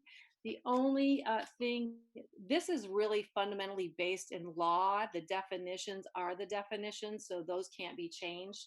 The addition to this policy is on page 2, which is about halfway down, and it says under main law, and it defines what sexual orientation and gender identity are. So that is really the fundamental difference in our current policy versus our changes. And then there's a couple of additions to our cross-referencing.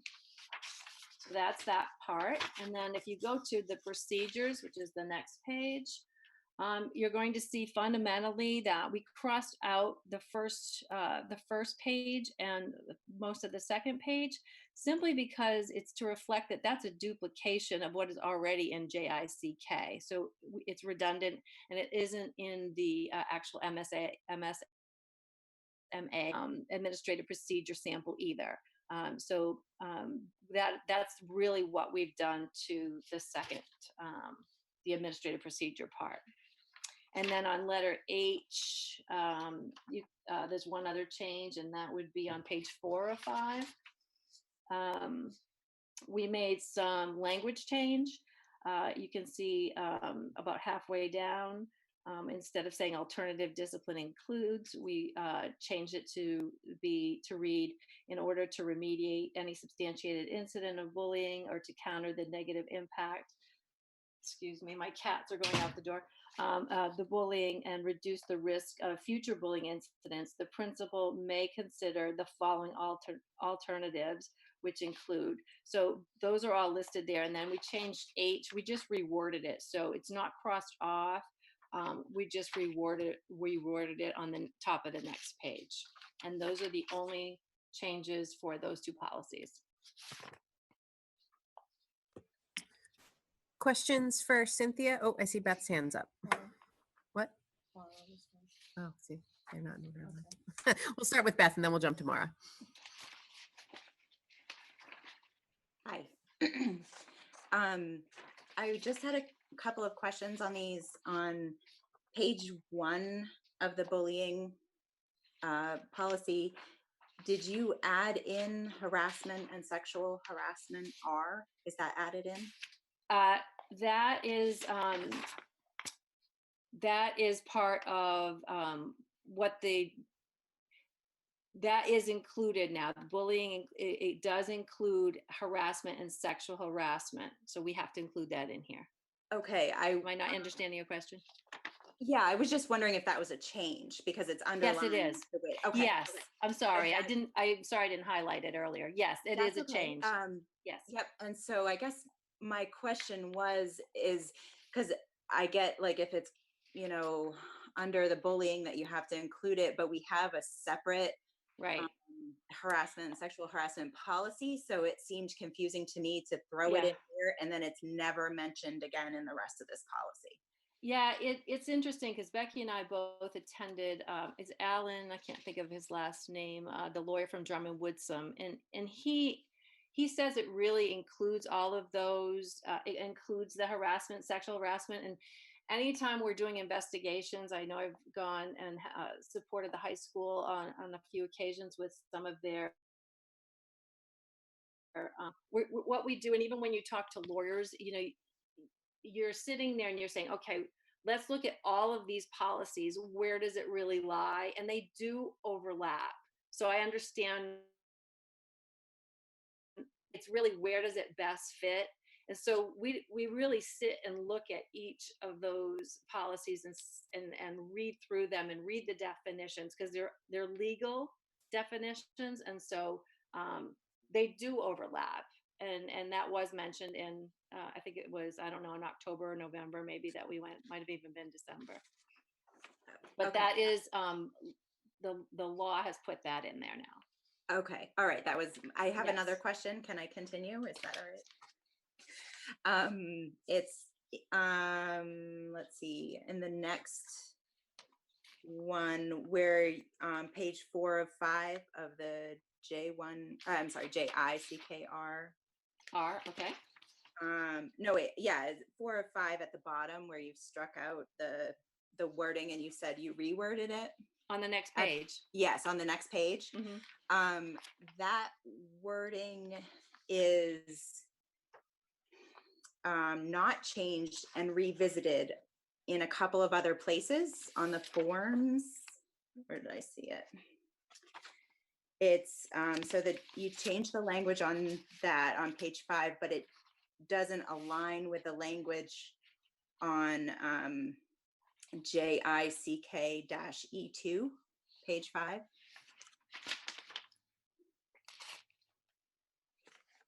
Okay, we can make that change. And there's another place on JICK-E3 on page 1.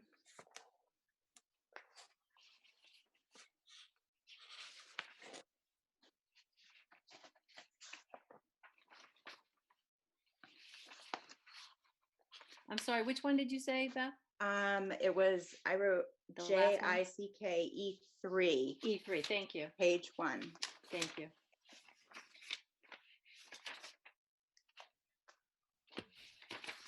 Oh, wait, maybe that's wrong. Maybe I wrote down wrong. Hold on. No, it's right. Oh, It's in no, there. it's there. Okay. Thank you. We'll make that change. Okay, I have one more question. Under, with the rescinding agenda, but under administrative procedure, under form of reports, under the in the first paragraph, it references JICK-E1. And if we're rescinding that, do we Yeah. take that out of there as well? Yeah, we could either do that or put in parentheses form. Okay. Either way. Yeah, Okay, either way. cool. Yep. All right. That's it. Thank you. Thank you. Maura.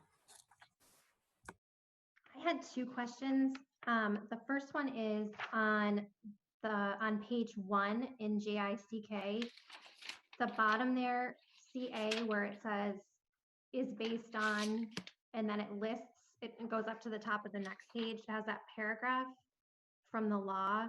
And then on page 1 of the administrative procedure, I was wondering if the second paragraph of that and everything that's listed there should match what's in that paragraph in the bullying policy. And the things that would be missing would be physical or mental disability, gender identity, or other distinguishing personal characteristics. Okay, one more time. EK, I apologize. Oh, that's okay. CA, Okay, very good. where it starts with 5 MRSA, and then it has the list of including race, color, ancestry, etc. Yes. And then that second paragraph of JICKR, a couple of those things from that list are excluded. And I was wondering if they should match. Okay, what page are you on JICKR? Page 1. Okay. Well, page in 1 that- is all crossed. I see the second paragraph that's paragraph at at the start. top. Thank you. Thank you. Okay. Sure. And then my other question, or actually I guess it would be more of a concern, is on page 3 of the JICKR, when it talks about reports being anonymous. And I'm concerned about us saying no disciplinary action shall be taken against a student solely on the basis of an anonymous report. And I guess I feel like that should be up to the discretion of the administrator or whoever's receiving the claim. And I was wondering if that's legally. Yeah, and I can assure you that in practice, if there's other pieces of information that come forward, it's paired together, but just people can just come and say uninitiated, or if it's anonymous, then you're kind of put in a spot, right? Mhm. So is it okay if I clarify? Yeah. If a student came and made an anonymous report, the student would be known to the administrator, but their name just wouldn't go down on the form. Is that right? I guess, and I don't want to speculate on hypothetical scenarios, but I Right. was thinking of a situation where potentially you had multiple anonymous reports, and I wouldn't want an administrator's hands to be tied by a policy. Um, so personally, I would strike it, but I guess my original question was, if somebody came to you, would the student be known to an official, an administrative official, and just their name would not be put on a form? Is that what's considered anonymous?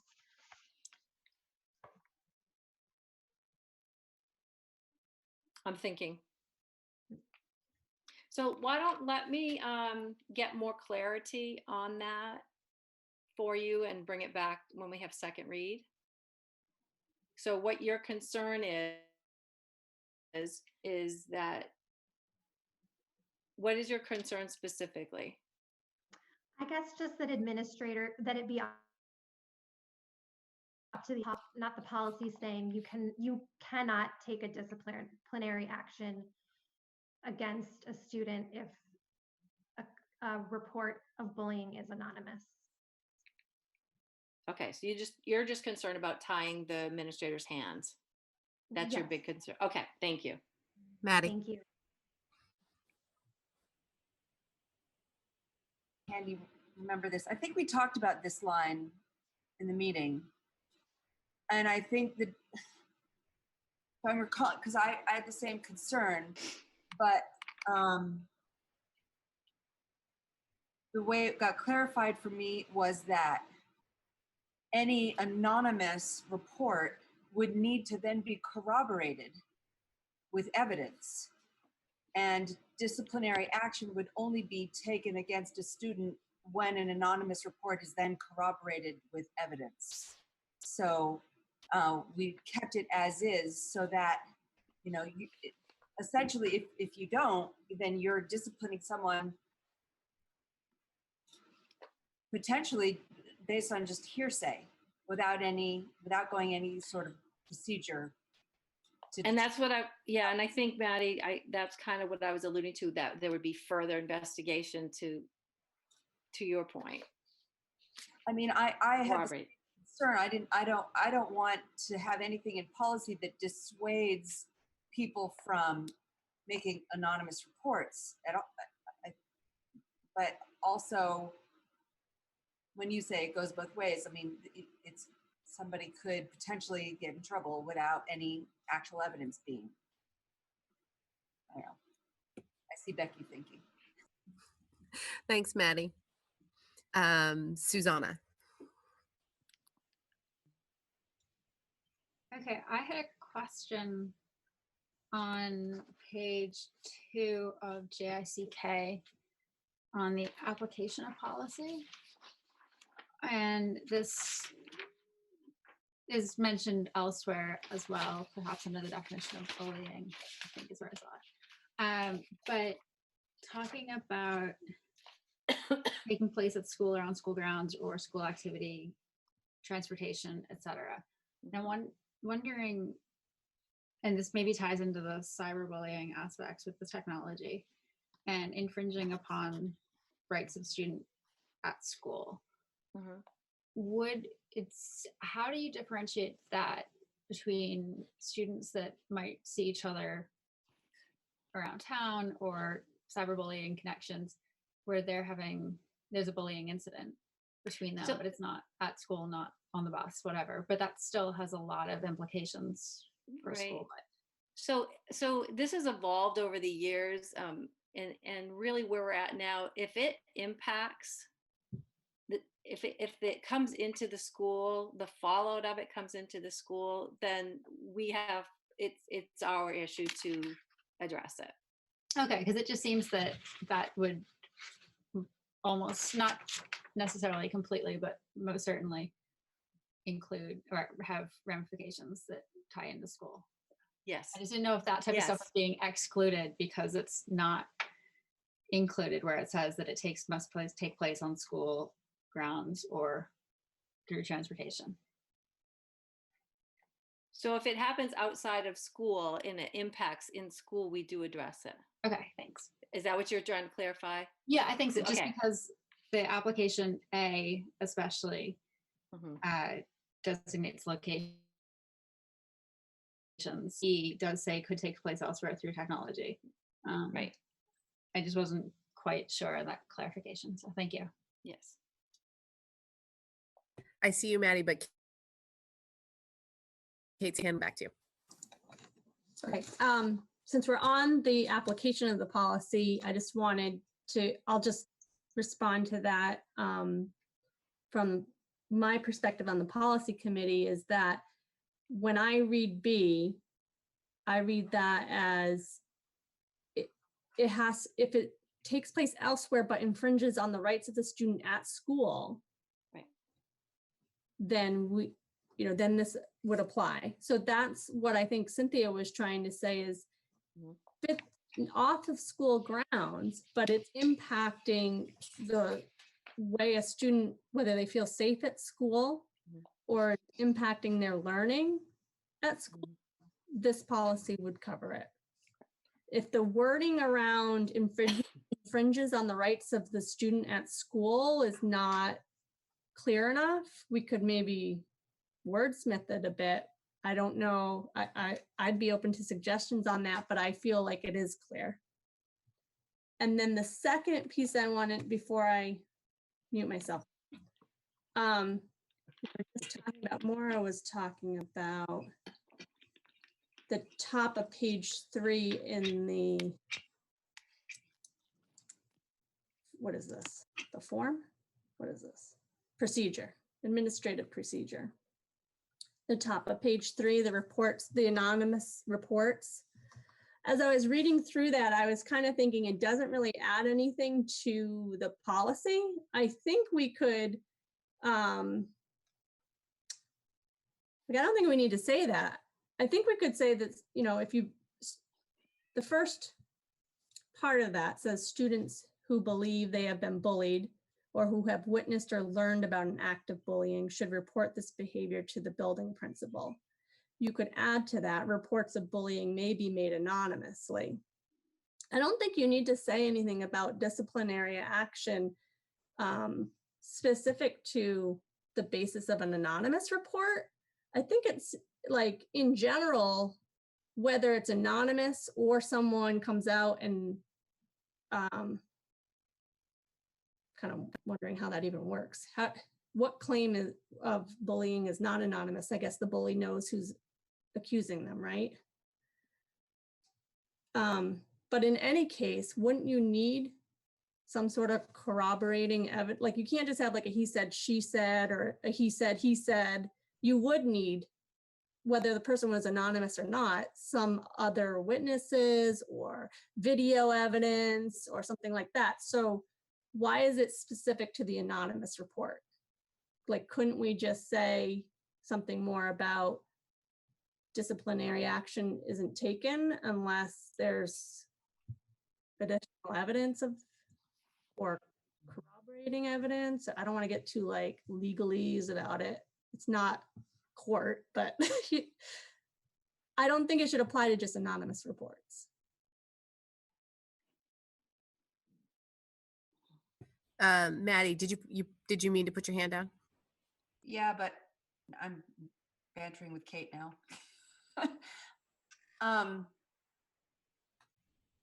Yeah, it might make sense to put something general, maybe not getting into too much legalese, but saying, disciplinary action is taken, something more general about what the next step is, which is some kind of investigation. Yeah, does that make sense? We might need to wordsmith that. Okay. Sounds like the committee's on top of that one. Susanna's hand was up still. Yeah, just referencing back to Kate, I don't think so much for me it's a lack of clarification on that. I'm just not quite certain. Maybe just the point of why we need to specify that the bullying takes place at school or on school grounds, or that whole paragraph of application of policy A, and whether it's simple enough to say that this involves school members, some interaction of school members that infringe upon experience at school. I guess I don't really know why we're specifying that it takes place at school or on school grounds. And then saying, but it can also take place off of school grounds, unless we say that if it's on school grounds, maybe it can be investigated. But the whole point, or we were defining bullying as having some kind of effect on the individual. And so I guess if somebody sees something happen that they think could be bullying, but it's not having an effect on the individual, if that were on school grounds, I don't know if there's some kind of leeway in there, but it seems to me that we could just simplify that a bit by just saying that there's interactions, negative interactions between individuals that impact on school. That's all. I don't know if that's relevant. It was just referencing back to Kate. Maura. I just wanted to add that on page 4 of which one is this?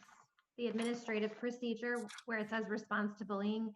For me, it's enough that it just says if bullying has been substantiated, the building principal, et cetera, will determine the appropriate disciplinary consequences. So to me, it implies if the bullying has to be substantiated, then they determine the consequence.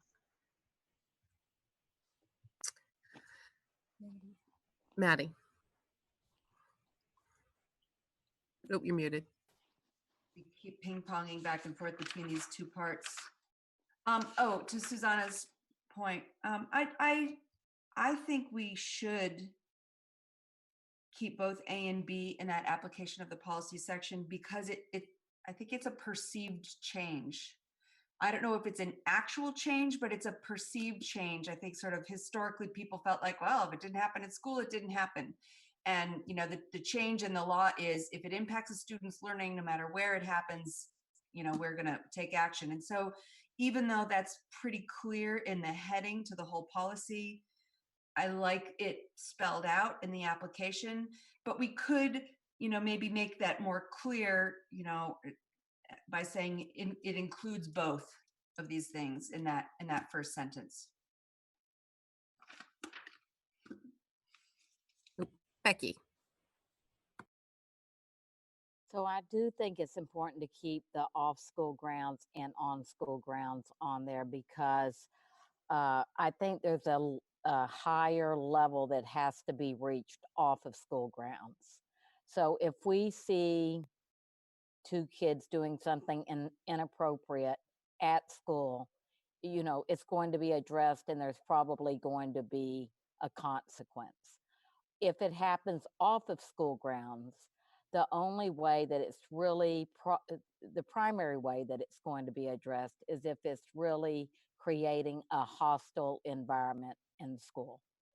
So we don't want to get into a situation where we have parents calling up and saying, Johnny hit, Freddie at my house, and that we're having to get into that kind of investigation, unless it really is creating a hostile environment at school, which we would get into that investigation if it occurred during the school day on school grounds. Thank you. I think that was everybody's hand up. I just had one quick question about in the procedure with the striking of all the definitions. All of the bullying definitions appear to be taken care of in the actual policy, JICK, but things like retaliation, I didn't see that anywhere else, and it gets struck from the procedure one. Maybe it's because we don't need it anymore, but my understanding from the way you presented it was that we struck it because it was duplicating, but I'm not sure where that is picked up anywhere else. Thank you.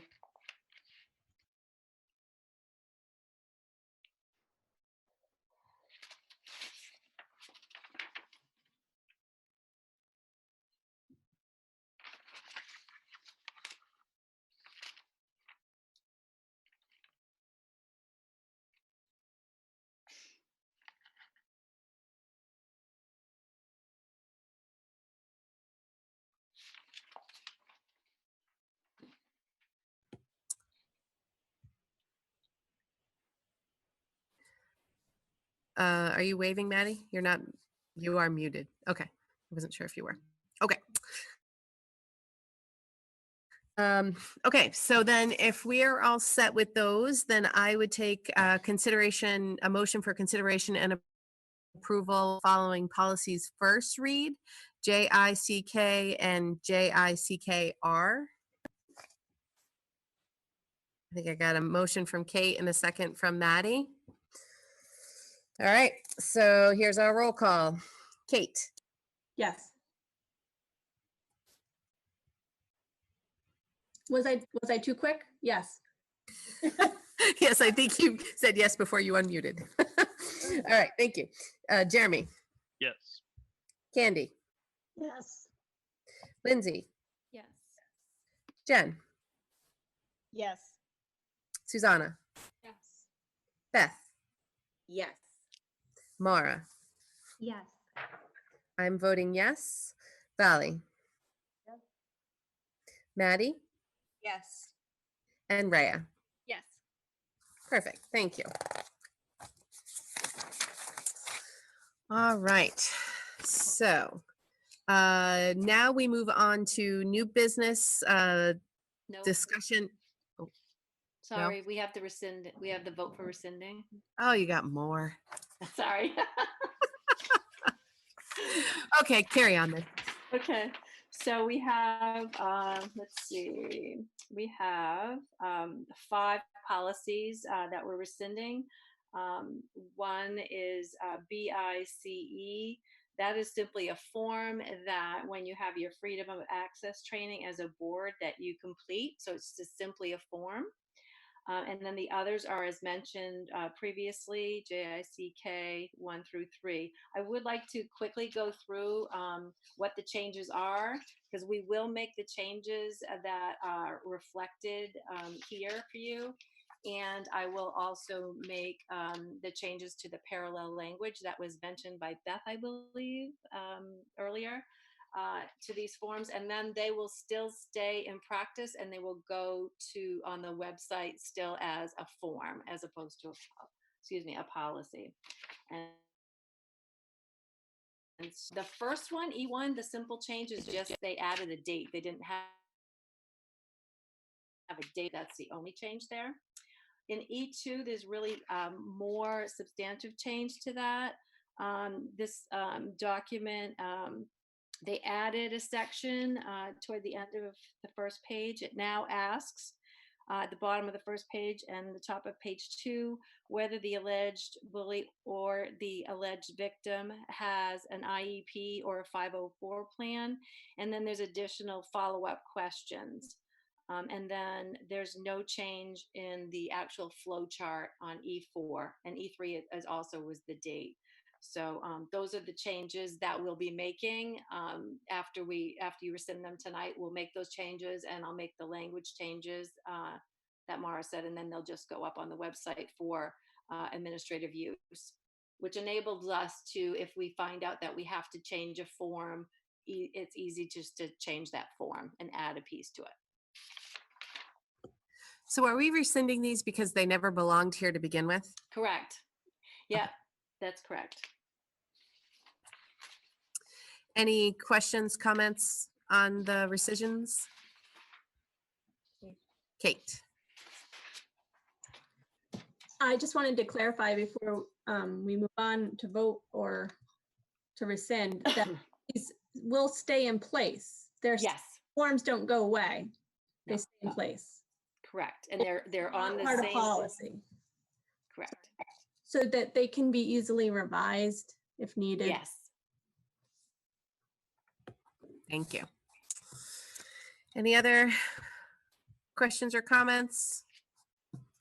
Okay, so I would take a motion for consideration and approval to rescind the policies listed in the agenda. Maddie, thank you. Second. Second from Kate. All right, here we go. Kate. Yes. Thank you. Jeremy. Yes. Candy. Yes. Lindsay. Yes. Jen. Yes. Susanna. Yes. Beth. Yes. Mara. Yes. I'm voting yes. That was a yes. Okay. Maddie Yes. and Rhea hopped off, so we will end with Maddie now. Okay. So now we'll move on to new business, right? Okay. And Becky is going to go through the distance learning plan. Okay, so in your packet is a copy of our distance learning plan that we've written. We're trying hard to keep all of our staff working. We have staff working outside of their normal job responsibilities. We have people who are just bus drivers, but who are pitching in and helping us clean. We have support staff doing special projects. There was a question about whether right at the moment we have a plan to do a survey. We don't have that plan at the moment.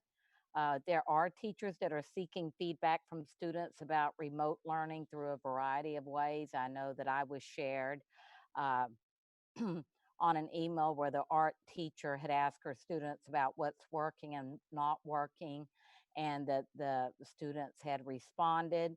So I think there are a lot of those types of more informal discussions that are occurring as our teachers connect with our students. We definitely want parents or kids reaching out if they're struggling in any way, so we can continue to support both the child and the parents who are finding themselves as, you know, one of the primary teachers now. Today we're on day 8 of students being home. For the first 2 weeks, we've focused on getting materials to students that have primarily been kind of review of existing learning. We've been setting up our communications. We've been trying to get the kids fed, figuring out how to take attendance and other expectations. And we're now moving into phase 2 of how to kind of continue with new learning for our students for an extended period of time. We've chosen Google Classroom pre-K to 12 as our primary platform. Principals are working diligently to create some shared expectation by grade levels and are communicating that to staff. Their principals are still continuing with PLCs to ensure that our expectations and learning are continuing. I'm very proud of the very tireless work and efforts that our staff are giving to our students. In listening to other districts, we've been meeting at least 2 to 3 times a week with other superintendents in Cumberland County. I believe RSU 5 is in much better shape to continue with our learning than some of our other area districts. And we've chosen to continue with new learning while other districts have chosen to just take a break while they're trying to get their staff to the point where our staffs were on day 3. With another question that's to individually with students every day to see how their work is progressing. No, we haven't done that yet, but we do have the plans by grade levels that have been communicated by principals to the teachers around expectations. I asked the board to please remember that many of our teachers are dealing with their own families during these times, and it's very, very challenging for all of us. And we're trying to set up expectations that are manageable and yet to continue to ensure that new learning for all of our students. Another question that we had that I'm going to have Lisa answer is, are TC and the math program providing guidance or assistance to our teachers on how best to deliver instruction in a remote learning model? And Lisa, would you address that question, please? Because I know you've been working with some of our consultants.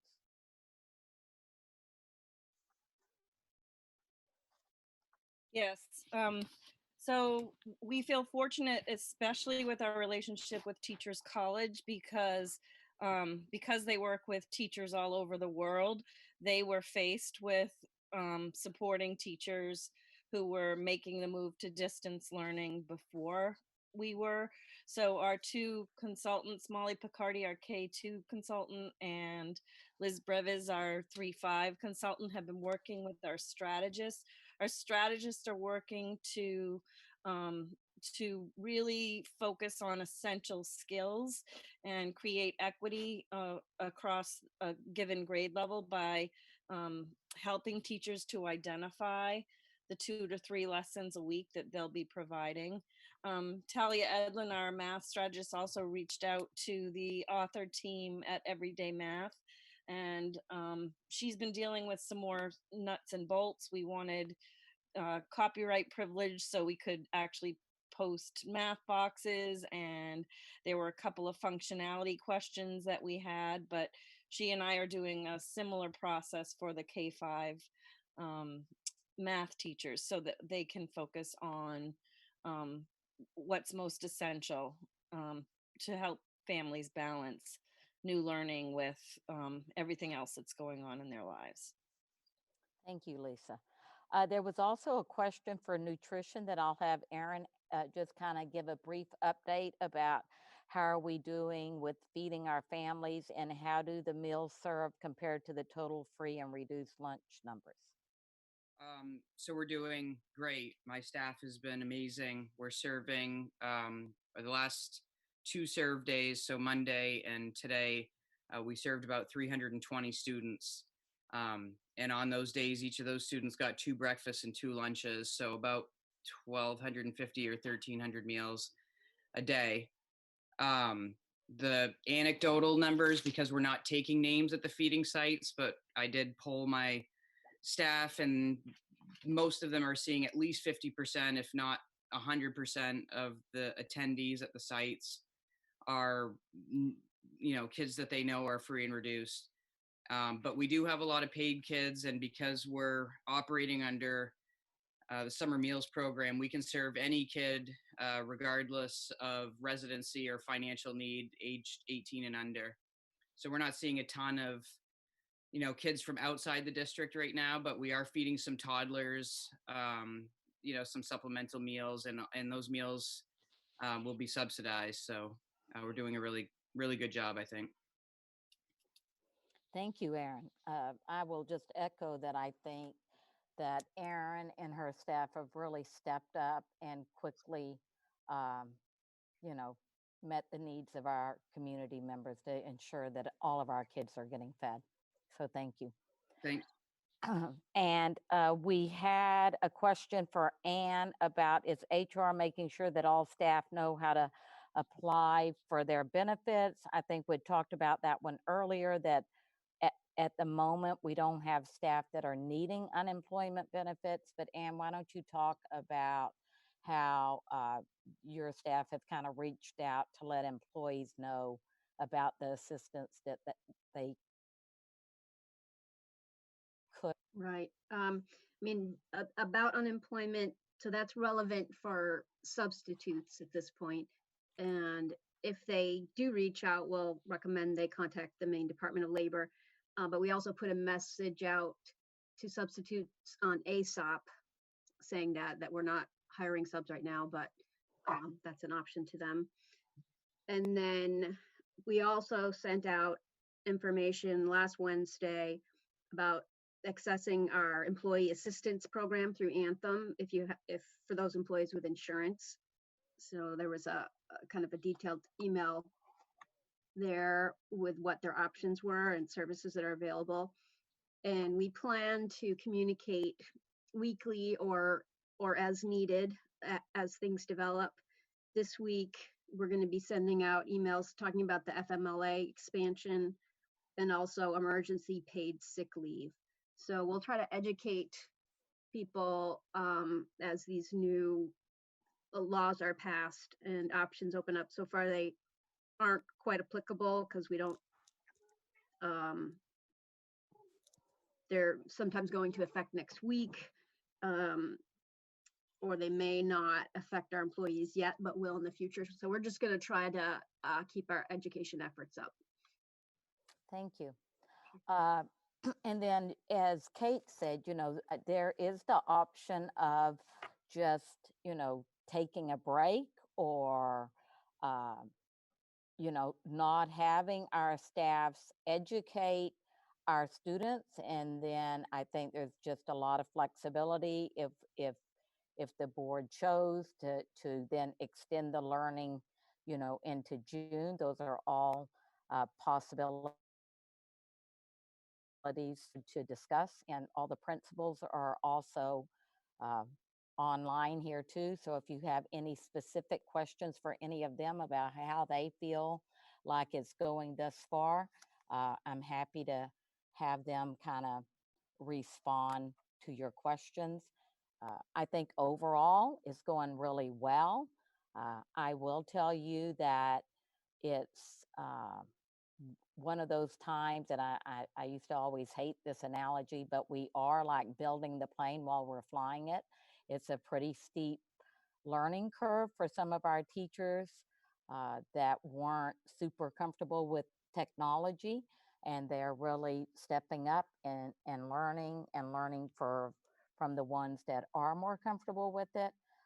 So I'm really proud at the effort that they've put forth to try to create a new normal for our kids at a time when there's just a lot of uncertainty.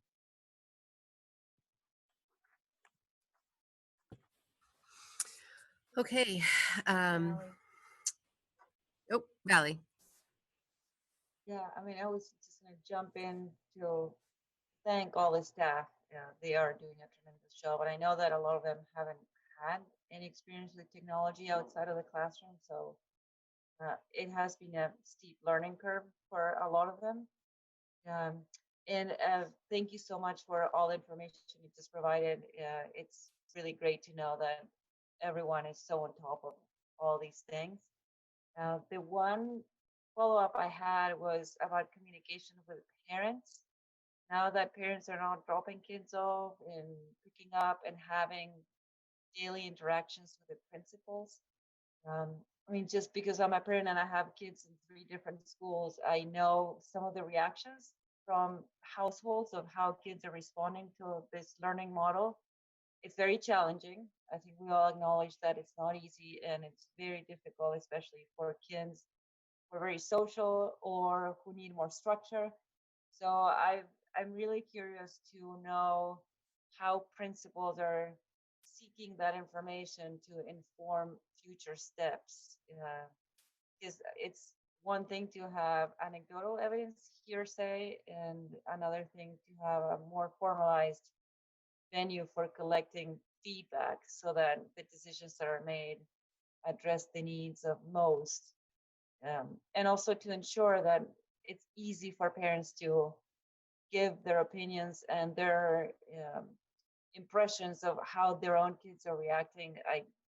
From myself, from talking to other parents, most of them know how strained everyone is and how much hard work they're doing, that they don't necessarily feel comfortable picking up the phone and saying, this part of the model isn't working for my kid, or this is. So I think it may alleviate some of the anxiety that parents have about giving feedback if feedback is sought by the administrators rather than put it on the parents to pick up the phone and call. It's a difficult time, so I think no one wants to add more weight or be burdened. I'm happy to have like the principals just quickly give like a 1 or 2 minute kind of feedback on how they think it's going. Are you okay with that, Michelle? Okay, so why don't we start with our youngest learners. Julie, would you tell us your kind of perception? Oh, I'm sorry. Oh, can you hear me? Mm-hmm.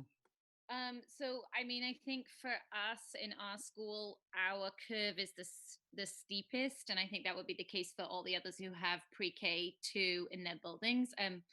I mean, consciously on a day-to-day basis, we don't put much technology in kids' hands, and so the teachers aren't used to using the technology to support learning in that way. Everyone's working really hard.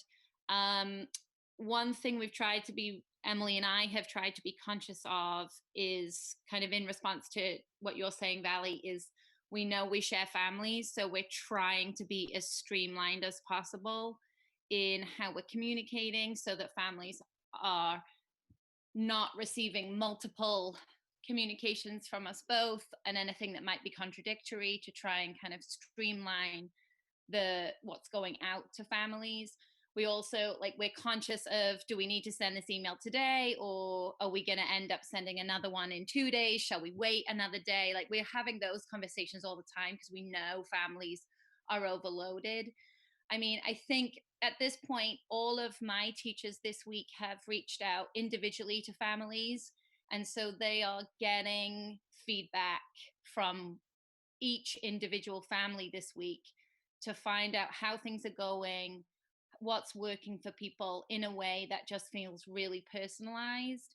Because I think what's really important is we are not going to please everybody. I've got some families who want more, others who are like, we cannot even touch any of this.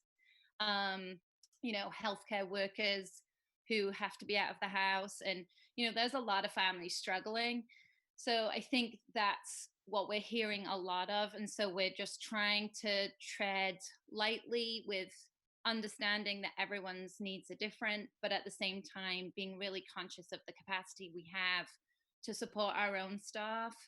In terms of this is, I've never kind of experienced a pace at which we're having to push ourselves to try and get something meaningful and purposeful out to families so that kids can kind of maintain learning in a way that feels beneficial for everybody.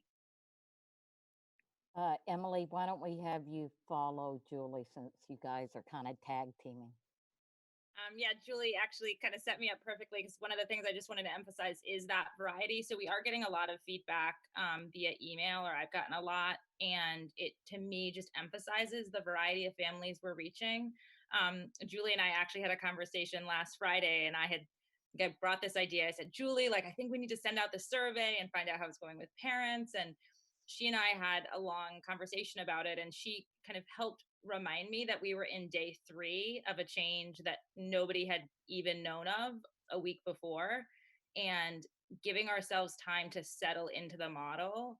And even now, I mean, our parents are about to get communication from us as we transition to Google Classroom, K-5, and making sure that we have time to like try this out before we aim to make changes, because I think it's really important to try our best to provide stability for our families and our kids included.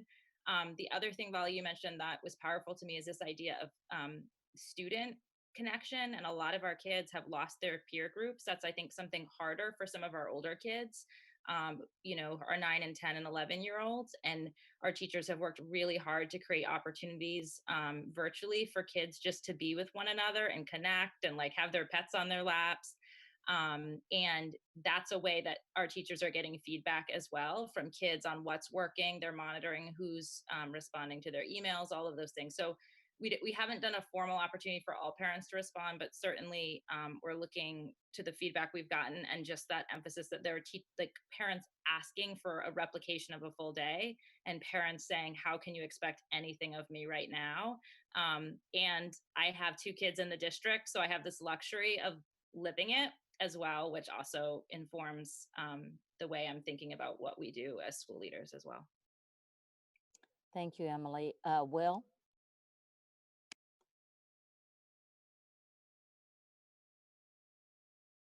I'm glad that Emily considers it a luxury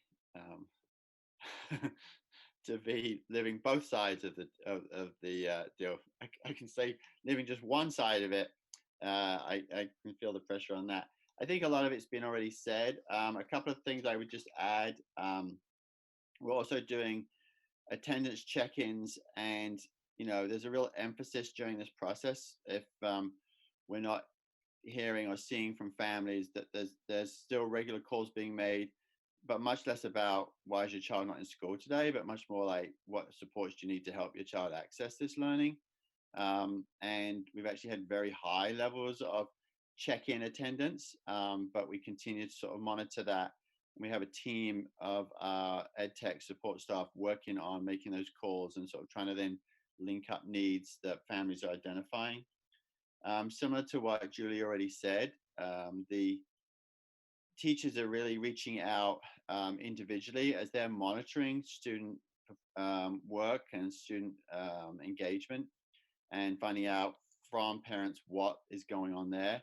We're then meeting with teaching teams on Tuesdays and Thursdays in a whole series of PLC meetings where we're then looking for patterns and gathering information from them.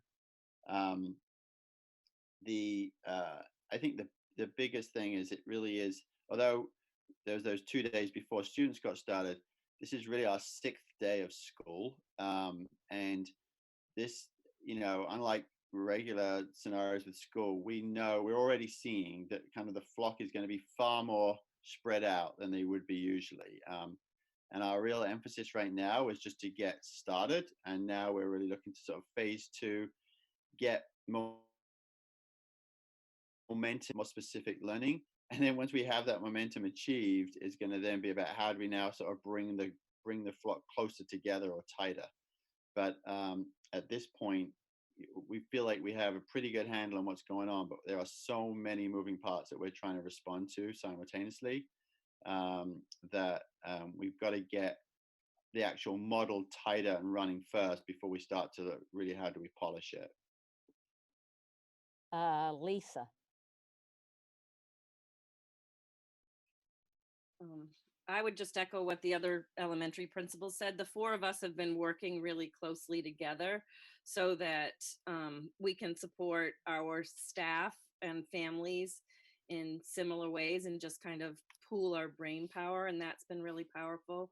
I'll echo what Will said, that the PLCs have really given us a window into sort of the diverse ways families are responding to this. And we've just tried to be sensitive. Everybody is doing the best they can. And that's the message that we've tried to communicate to families, is that, we're providing this, but that they need to make decisions based on the reality that they're living right now, and that we'll support their kids just like we always do. And PLCs is really kind of giving ear to the ground. Thank you. Ray at the middle school. I definitely echo what they have said. The one thing I would add is I don't think there's ever been a week since I've been in our parent contact than this past week. And I think that goes for T2. It's just amazing the number of phone calls, the number of emails, the number of, just trying to kind of figure out what's going on, help them out, support them. I've had 2 phone calls ring tonight as I'm sitting in the school board meeting that I've got up to take from parents. It is quite amazing the amount of parent contact we do have. Our teachers doing the Google Chats have really kind of,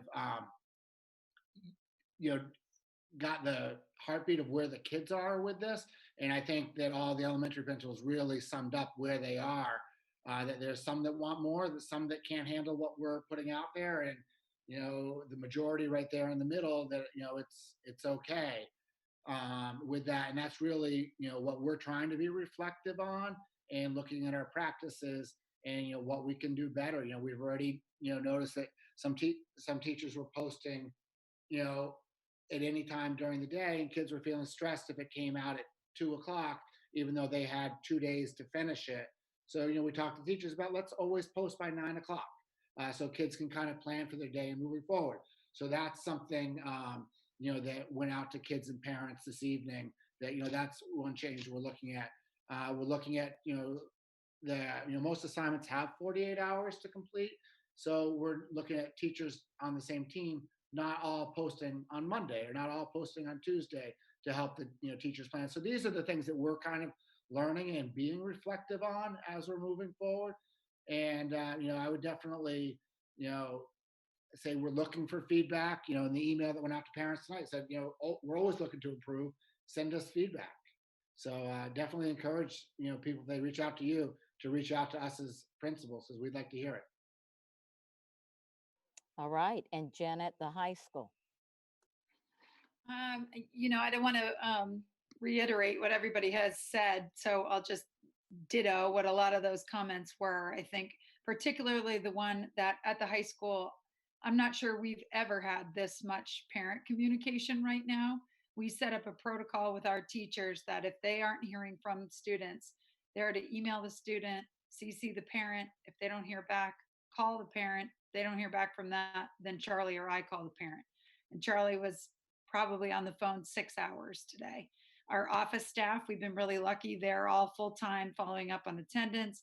And so when they're checking up in attendance, that's when they're getting feedback from parents to say, this is what's not working. This is why my student couldn't log on. And I think we've had lots of unsolicited information come to us from parents, and overwhelmingly positive feedback that we've had so far. The few where they're saying that kids are feeling overwhelmed, I think, the biggest challenge at the high school is that kids' schedules are so vastly different. Some have 8 classes, some have 6, some have 4 and work study, some are at Region 10. So there isn't a one size fits all for a schedule that could possibly fit our, 585 kids. And so we're really trying to adjust as necessary with feedback from kids and with feedback from parents on a class by class basis, the best that we can. So, and in addition to, kind of the follow up, particularly tied to attendance, we have set our ed techs as well as our guidance counselors on trying to reach out to just about every single student that's in the school. So I think those are the ways that we're hearing directly. It's a little different for us that we can hear directly from kids. We're hearing lots of kids saying that it's manageable. We were actually surprised, thinking that the numbers would be higher, saying that it wasn't manageable. And so for the kids who are feeling overwhelmed, we're just trying to work individually with those kids.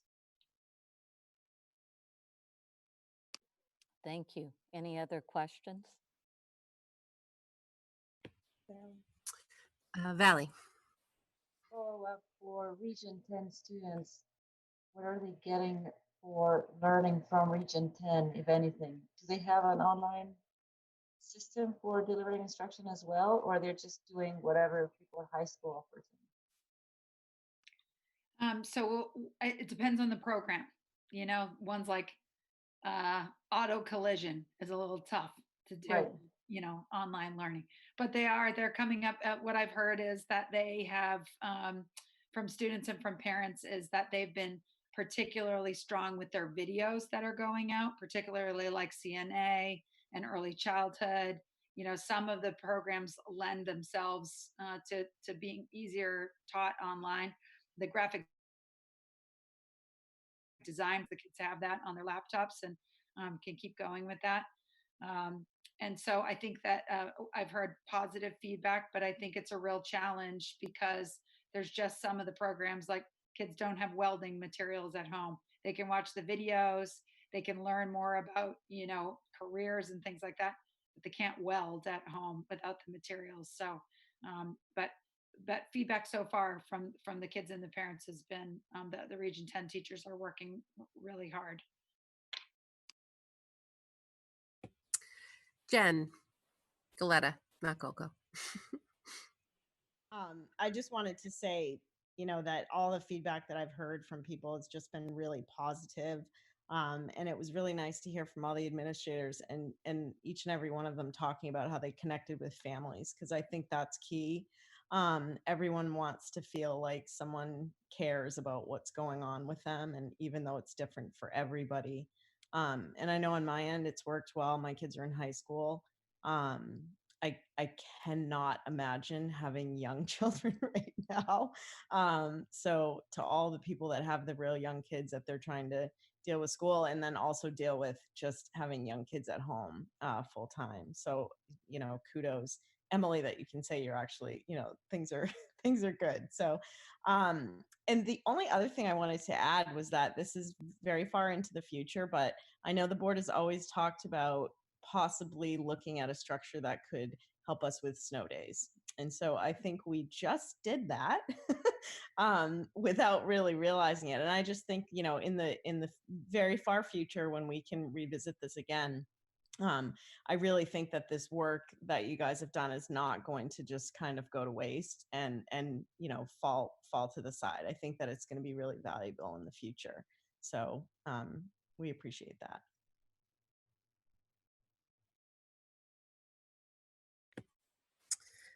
Lindsay, is Beth still on? She just texted me that she was having trouble. Is everybody else hearing okay? Thumbs up if you can hear okay. Okay. I It looks- just wanted to echo what Jen said and just say I think you guys are doing a great job. I have friends who are teachers who are totally overwhelmed. But I know I always speak to the mental health piece because that's my background. And so this would be going mostly to Emily. But it made such a big difference for my little one this morning to do Google Zoom with her classroom. And I know that she's probably not alone in needing, she's a child that needs structure and needs social connection. And that hadn't happened, even though she's getting her daily email from her teacher, which has been amazing. And I read those aloud to her. But to see her, she didn't want to get on because she just keeps talking about how tired she is, which to me is a sign of being sad. But that Google Zoom, I can't say enough about it for the kids who can access it and that need it. And I think you guys are spot on. Again, speaking to the mental health trumps all through all of this. So families have to take it as it is. And the ones that need more might need to dig in or, I don't know, find stuff. I don't know. But just kudos. And I think Google Zoom for the lower grades, for them to have a place to connect and see their teacher, which is normal, versus an email, which isn't. But thank you all for what you're doing. Yeah, all right, that's it. Thanks, Lindsay. Vali. Yeah, I agree that the social connection piece is super important. And I think if there's a little room for improvement based on what I'm hearing from parents, that is the area, and not to make it mandatory or require that kids sit in front of the computer, but give them the opportunity. Some teachers do use Google Hangout, but a lot don't. So I have heard from many students who haven't had the face-to-face with the group at all yet, and I know that everyone's working hard to get to that point.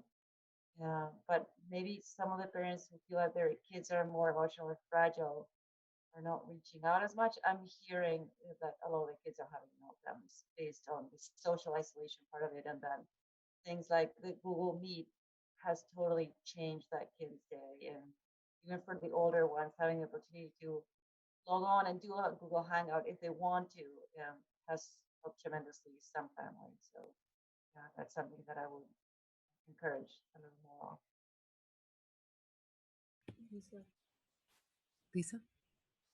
Lisa.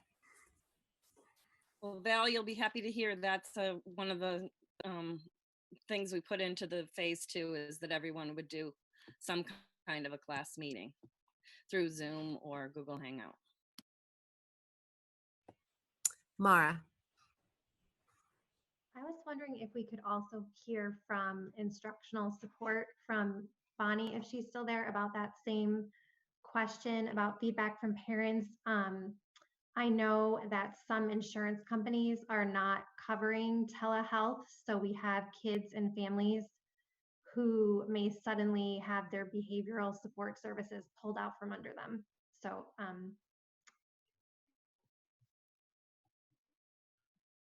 just wondering if Bonnie has heard from families on that. Yeah, so just like the principals have mentioned, we've been having meetings, our PLC meetings with our special ed staff.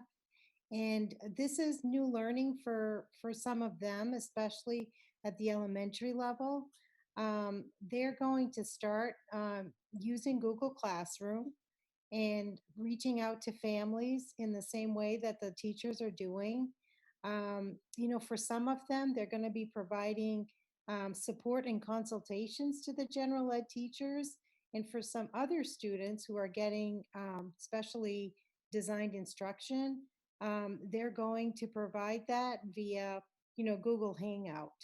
And the related service providers, which would include speech, OT, PT, and social work, they just actually did a webinar on Monday on teletherapy.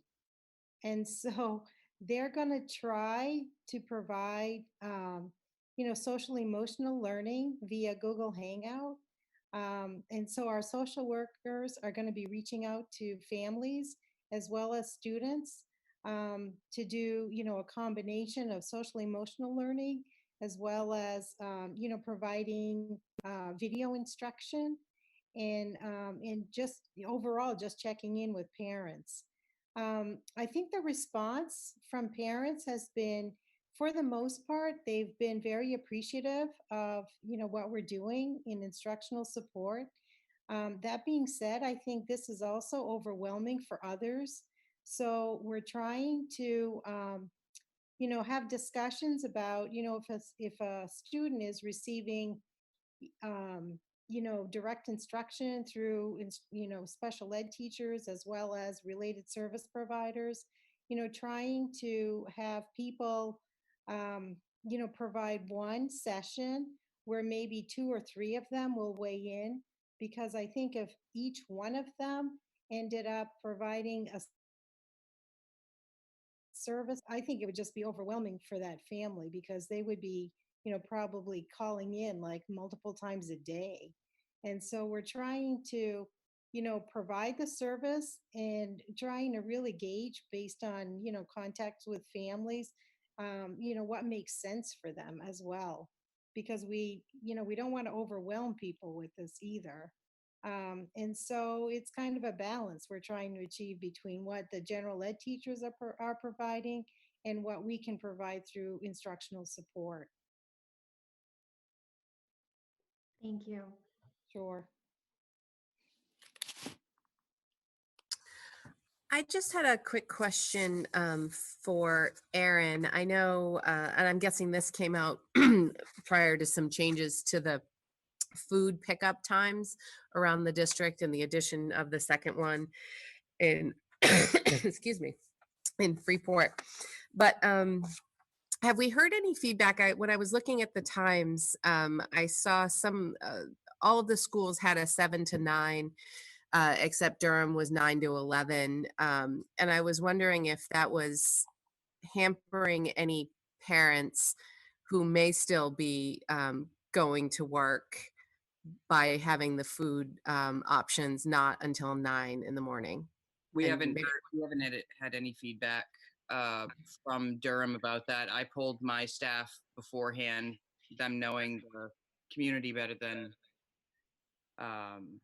anybody, and that was their recommendation, so I went with it. So we haven't had any feedback, negative or otherwise, nothing but positive feedback. Good. So you're looking for an approval of the remote learning plan as presented? I am. Okay. So this would be the opportunity if as a board we felt we wanted to make adjustments in some way, i.e. go to 3 days of remote learning and save 2 days to potentially add on at the end of the school year when we're hopefully back in classrooms.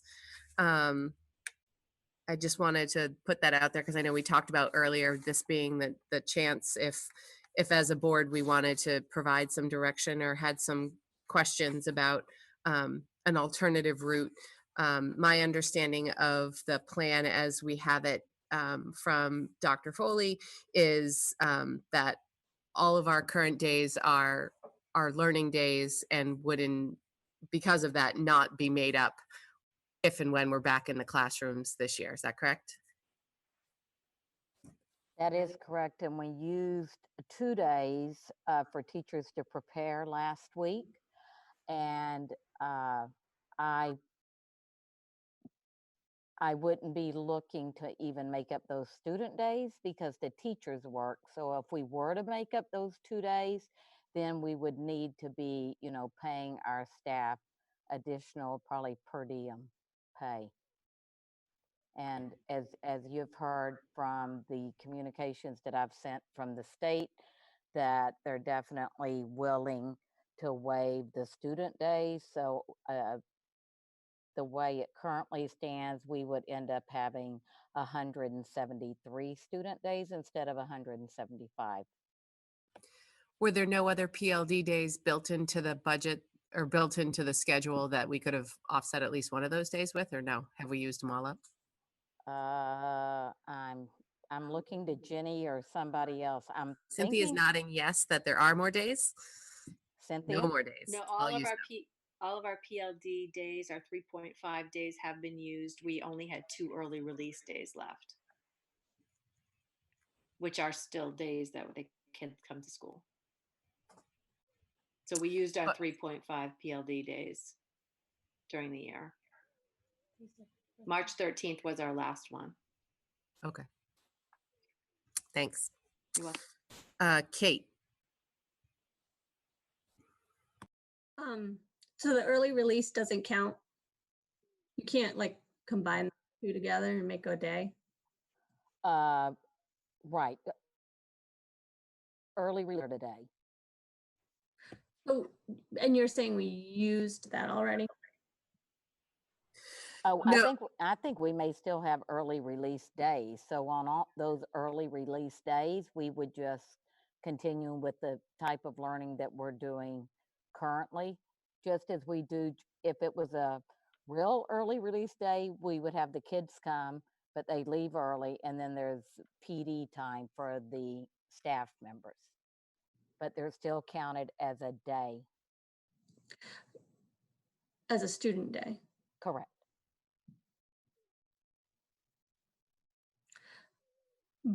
But the half a day without students can't be used towards PLD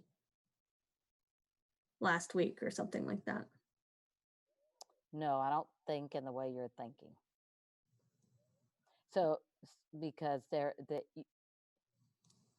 yeah, I mean, we're still going to have the early release day. I mean, it won't be an early release day. It'll just be, remote learning. Yeah. It's not like when we have a Friday where the kids aren't coming at all and we can then change that into a student day. Our early release day is already considered a student day.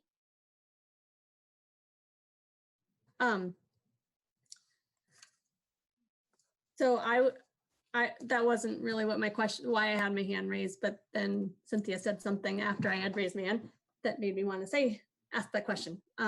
Do you want me to wait to ask say my original thing, or? Okay, I think you're saying go ahead. Oh yeah, sorry, I was muted. Go ahead.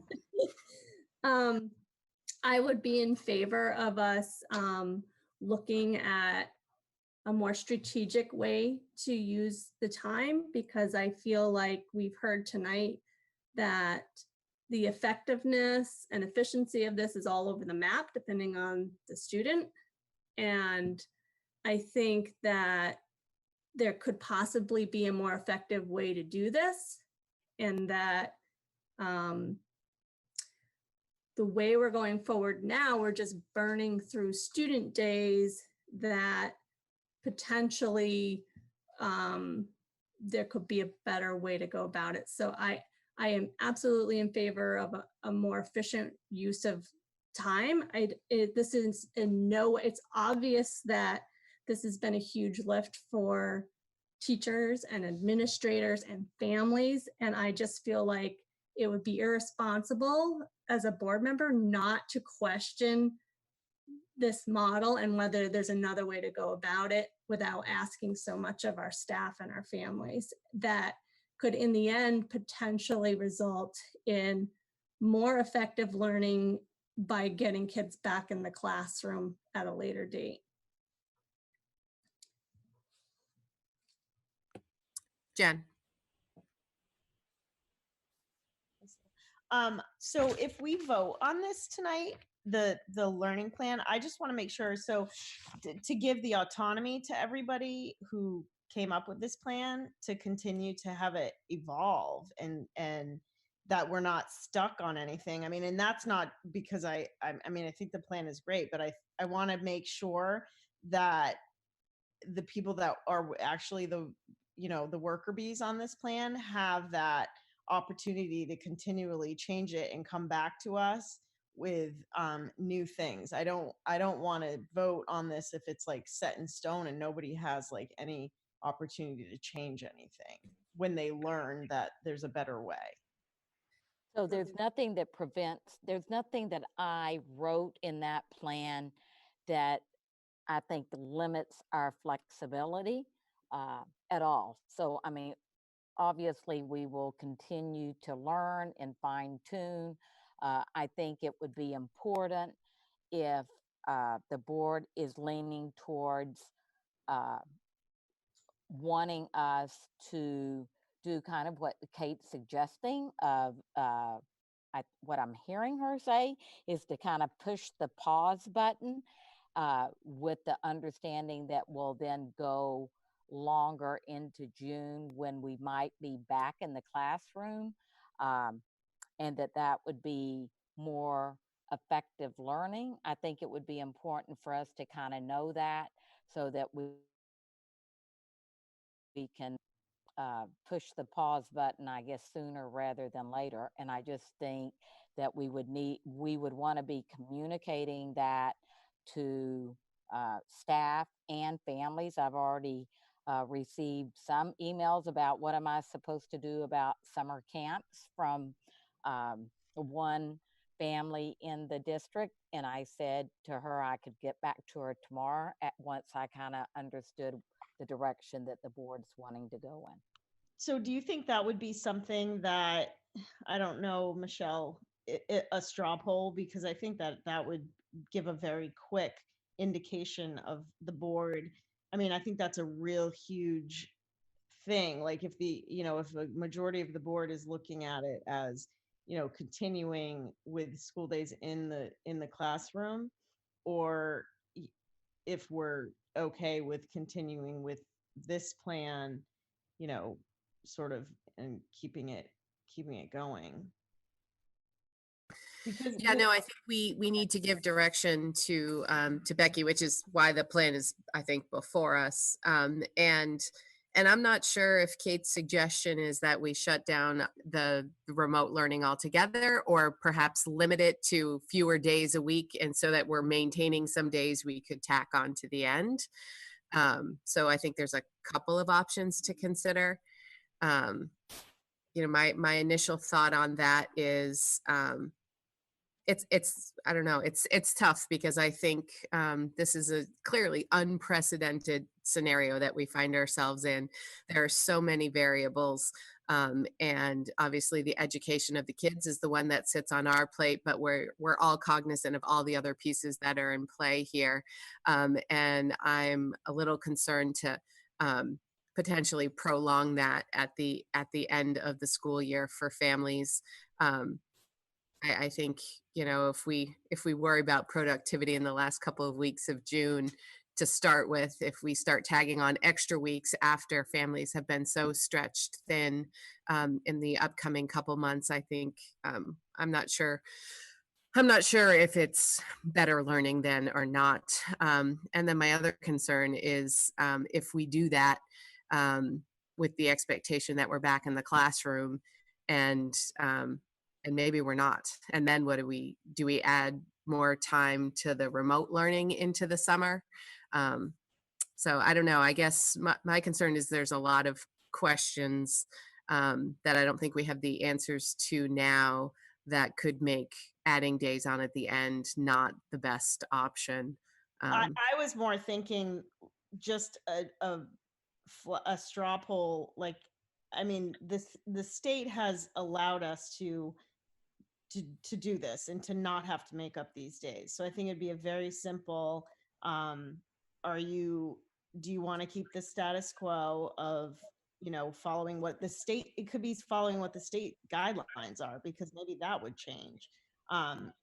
Just up front, I'm not interested in adding any days at the end of this. that's just my personal opinion, but I think we could find out pretty quickly, if people think adding days is something we need to be looking at, or keep the status quo and follow the recommendations of the state. Maddie's next. I do think that Kate raises important questions, and Kate, I thank you for raising them.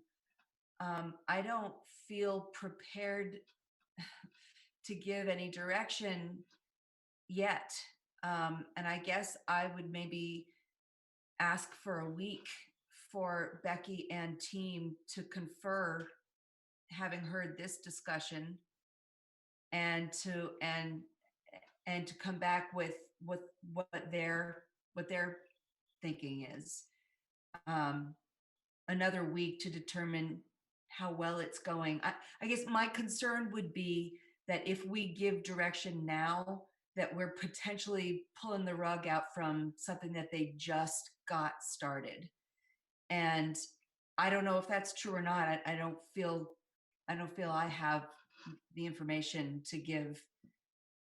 I don't have enough information yet to give good direction, and I would rather give Becky and team another week to give us some guidance.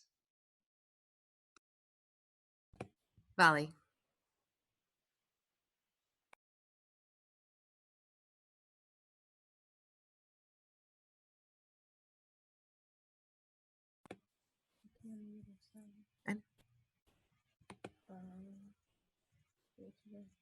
Nope. She looks to be unmuted. Can you hear me now? Yep. I had these on. Sorry, I didn't know you could hear me. So I was saying that I agree that the learning is not optimal. It's not the best quality, but it's the best that we can get in the current circumstances. Yeah, and given that we don't know enough about how this will evolve in terms of the learning patterns and if kids will adjust and really get into a groove, I'm also feeling like it's a little premature to make a drastic decision about changing the scheduling of the days or having days at the end. And as Maddie said, I wanted to ask the administrators to give us their feedback on what they think the best learning will be. Whether this model will offer the best learning to the kids, or whether bringing them back to school late June and possibly into July to make up these days is going to serve them better. I don't know, and they are the ones who have experience, so I would like to hear from them before we vote on changing the model in terms of the number of days that we do online versus in the classroom later in the summer. Beth.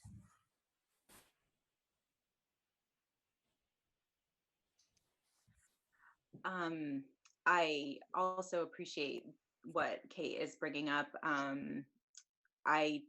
But I also feel that it is so early and things have been changing daily. And it felt like, I don't know if anybody watched the video message from Pender Macon.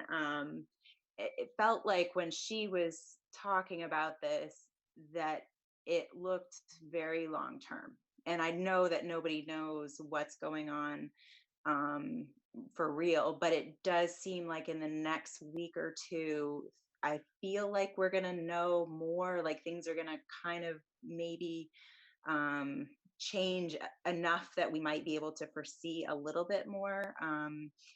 But I also feel that I think that the, feedback being all over the place. I mean, we kind of just have to, we've started doing this and it does seem to be a lot of good things, and there are obviously a lot of the challenges. And I would be hesitant to make big changes in that right away. The other thing, I mean, even just another couple weeks, things might be very different, I guess. And the other thing is I would be very hesitant. I'm not looking, especially if the state is waiving days, to be adding school days in the summer after something that has already put a lot of emotional strain on families. And, that is the time that people, really look forward to having a break from it. So I, I wouldn't be in favor of that. That's all. Kate. I guess I'm just asking whether we can come to agreement that we should be looking to our administrators to find the best possible solution. And I'm not comfortable with this, accepting this as the best possible solution. And that's why I'd like to, I don't think we have the information right now to make that decision. I'm trying to push you guys to do this for us because I don't think this is the only way to go about it. And I want to know that we look at every option. And I'm not comfortable saying, well, the DOE said we can waive days. Okay, let's just do that. That's what everybody else, I'm not comfortable doing what everybody else does. I want us to think outside the box, get creative, do what's best for RSU 5 and our students. And I don't think this is and their families and our staff. And I don't think this is it right now because there is added stress. And if there is a way to deliver the same quality we're getting now with just a little bit less effort on behalf of our staff, I'd be fine with that, scaling it back to that. I'm not asking for us to scale back what our students are doing. I'm asking whether there's a way to more efficiently deliver it so we're not having our staff eating. You guys want time, but we don't have time. We have 185 days that we pay our staff for. And every day that we burn through, we don't get back. And so that's why I'm asking for a little bit more creative thinking on how we can preserve as much as possible. If in the end we don't use it, I guess maybe that nothing's lost because the DOE is going to waive it. We don't have to meet the 175 days or whatever. But I just think we're asking a lot of everybody to do this. And I want to make sure that, this is the best option.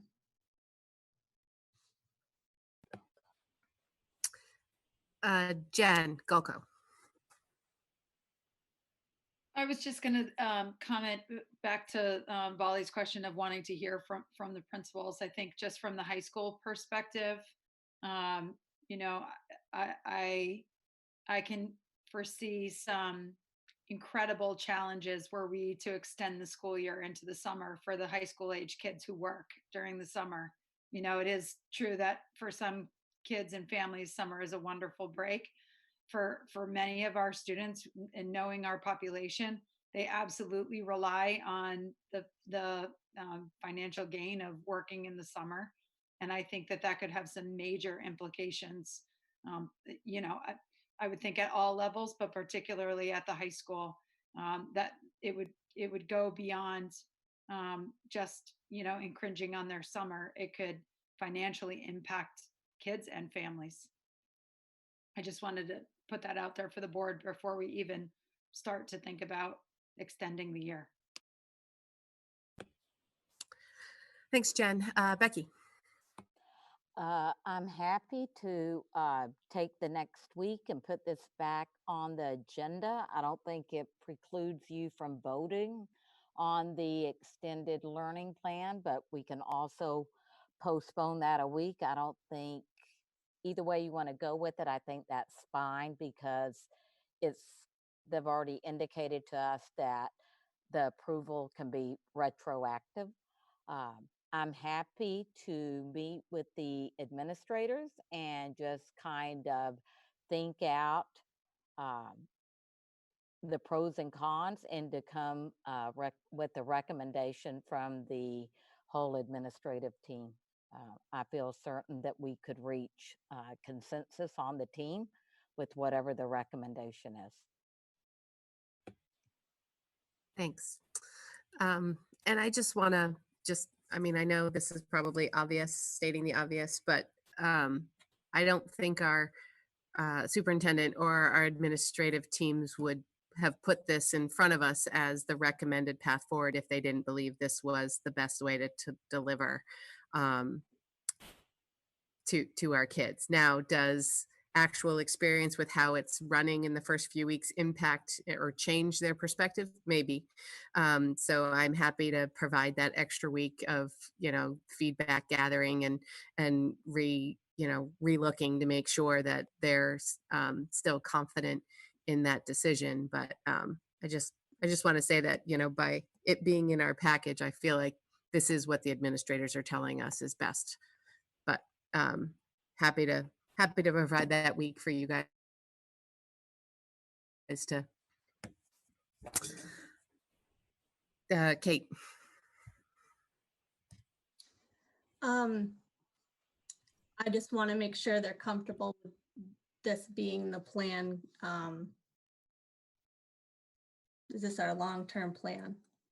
If we ended up having to do this till June, is this how we would want to do it? I mean, did we put this together anticipating short term, or did we think if we are out of school till June, this is the best way to do it?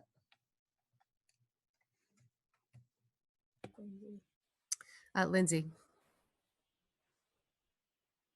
I think I'm in agreement with some of the other board members. I think we're in a situation that's unfolding and that's developing by the day. I agree with what Michelle has just said, that what the administrators have put forth is what they've put thought into. It's going to be bumpy. It's going to be rocky up front. I think we're living in a situation that we have to make the best of it and roll with it and let it unfold. And I don't really think we've let it unfold. As was pointed out earlier, this is only day 6 of remote learning. I mean, the kinks are hardly worked out. My daughter doing her first online Zoom meeting this morning was so huge. So I think there's a psychologist who was Winnicott, and he talked about parenting, and he talked about being the good enough parent. You don't have to be a perfect parent. There's no such thing as a perfect parent. And in this situation, we're not going to find perfection. What we need to find is something that's good enough. And I think what's been being implemented and being modified as DEA, Department of whatever, DOE, yeah, thank you. Things are changing so rapidly. I think to switch course now and to suggest that we may extend the school year, I just think Maine is such a short window of sweet weather. And Jen has pointed out that so many of our kiddos, the older ones, are working. I don't see that as feasible. And I think we are not going to be in a position right now where we please everyone. We're just not. And we have to look at this as the good enough, like Winnicott would say, the good enough parent. We have to be the good enough remote learning. I would not be in favor of extending the school year after the trauma and the stress of what is currently unfolding all around us. I don't think that's wise. I think mental health above all for parents, for our administrators, for our teachers, and for our kiddos right now. This is not an ideal situation. This is a mess. And we have to just make the best of it. And we're not going to please everyone, unfortunately.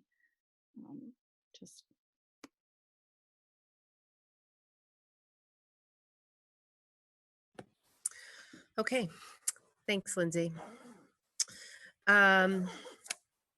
So if we're going to put this off, do you want us to move the vote to next week, Becky?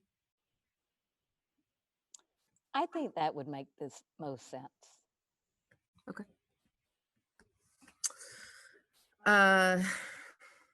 Do we need a motion to table it?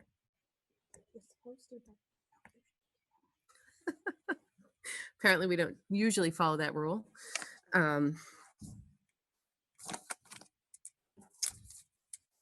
And if we don't usually, we can avoid the roll call. I'd be all right with that. Mhm. Okay. So we'll put that back on for consideration and approval at next week's board meeting on the 1st.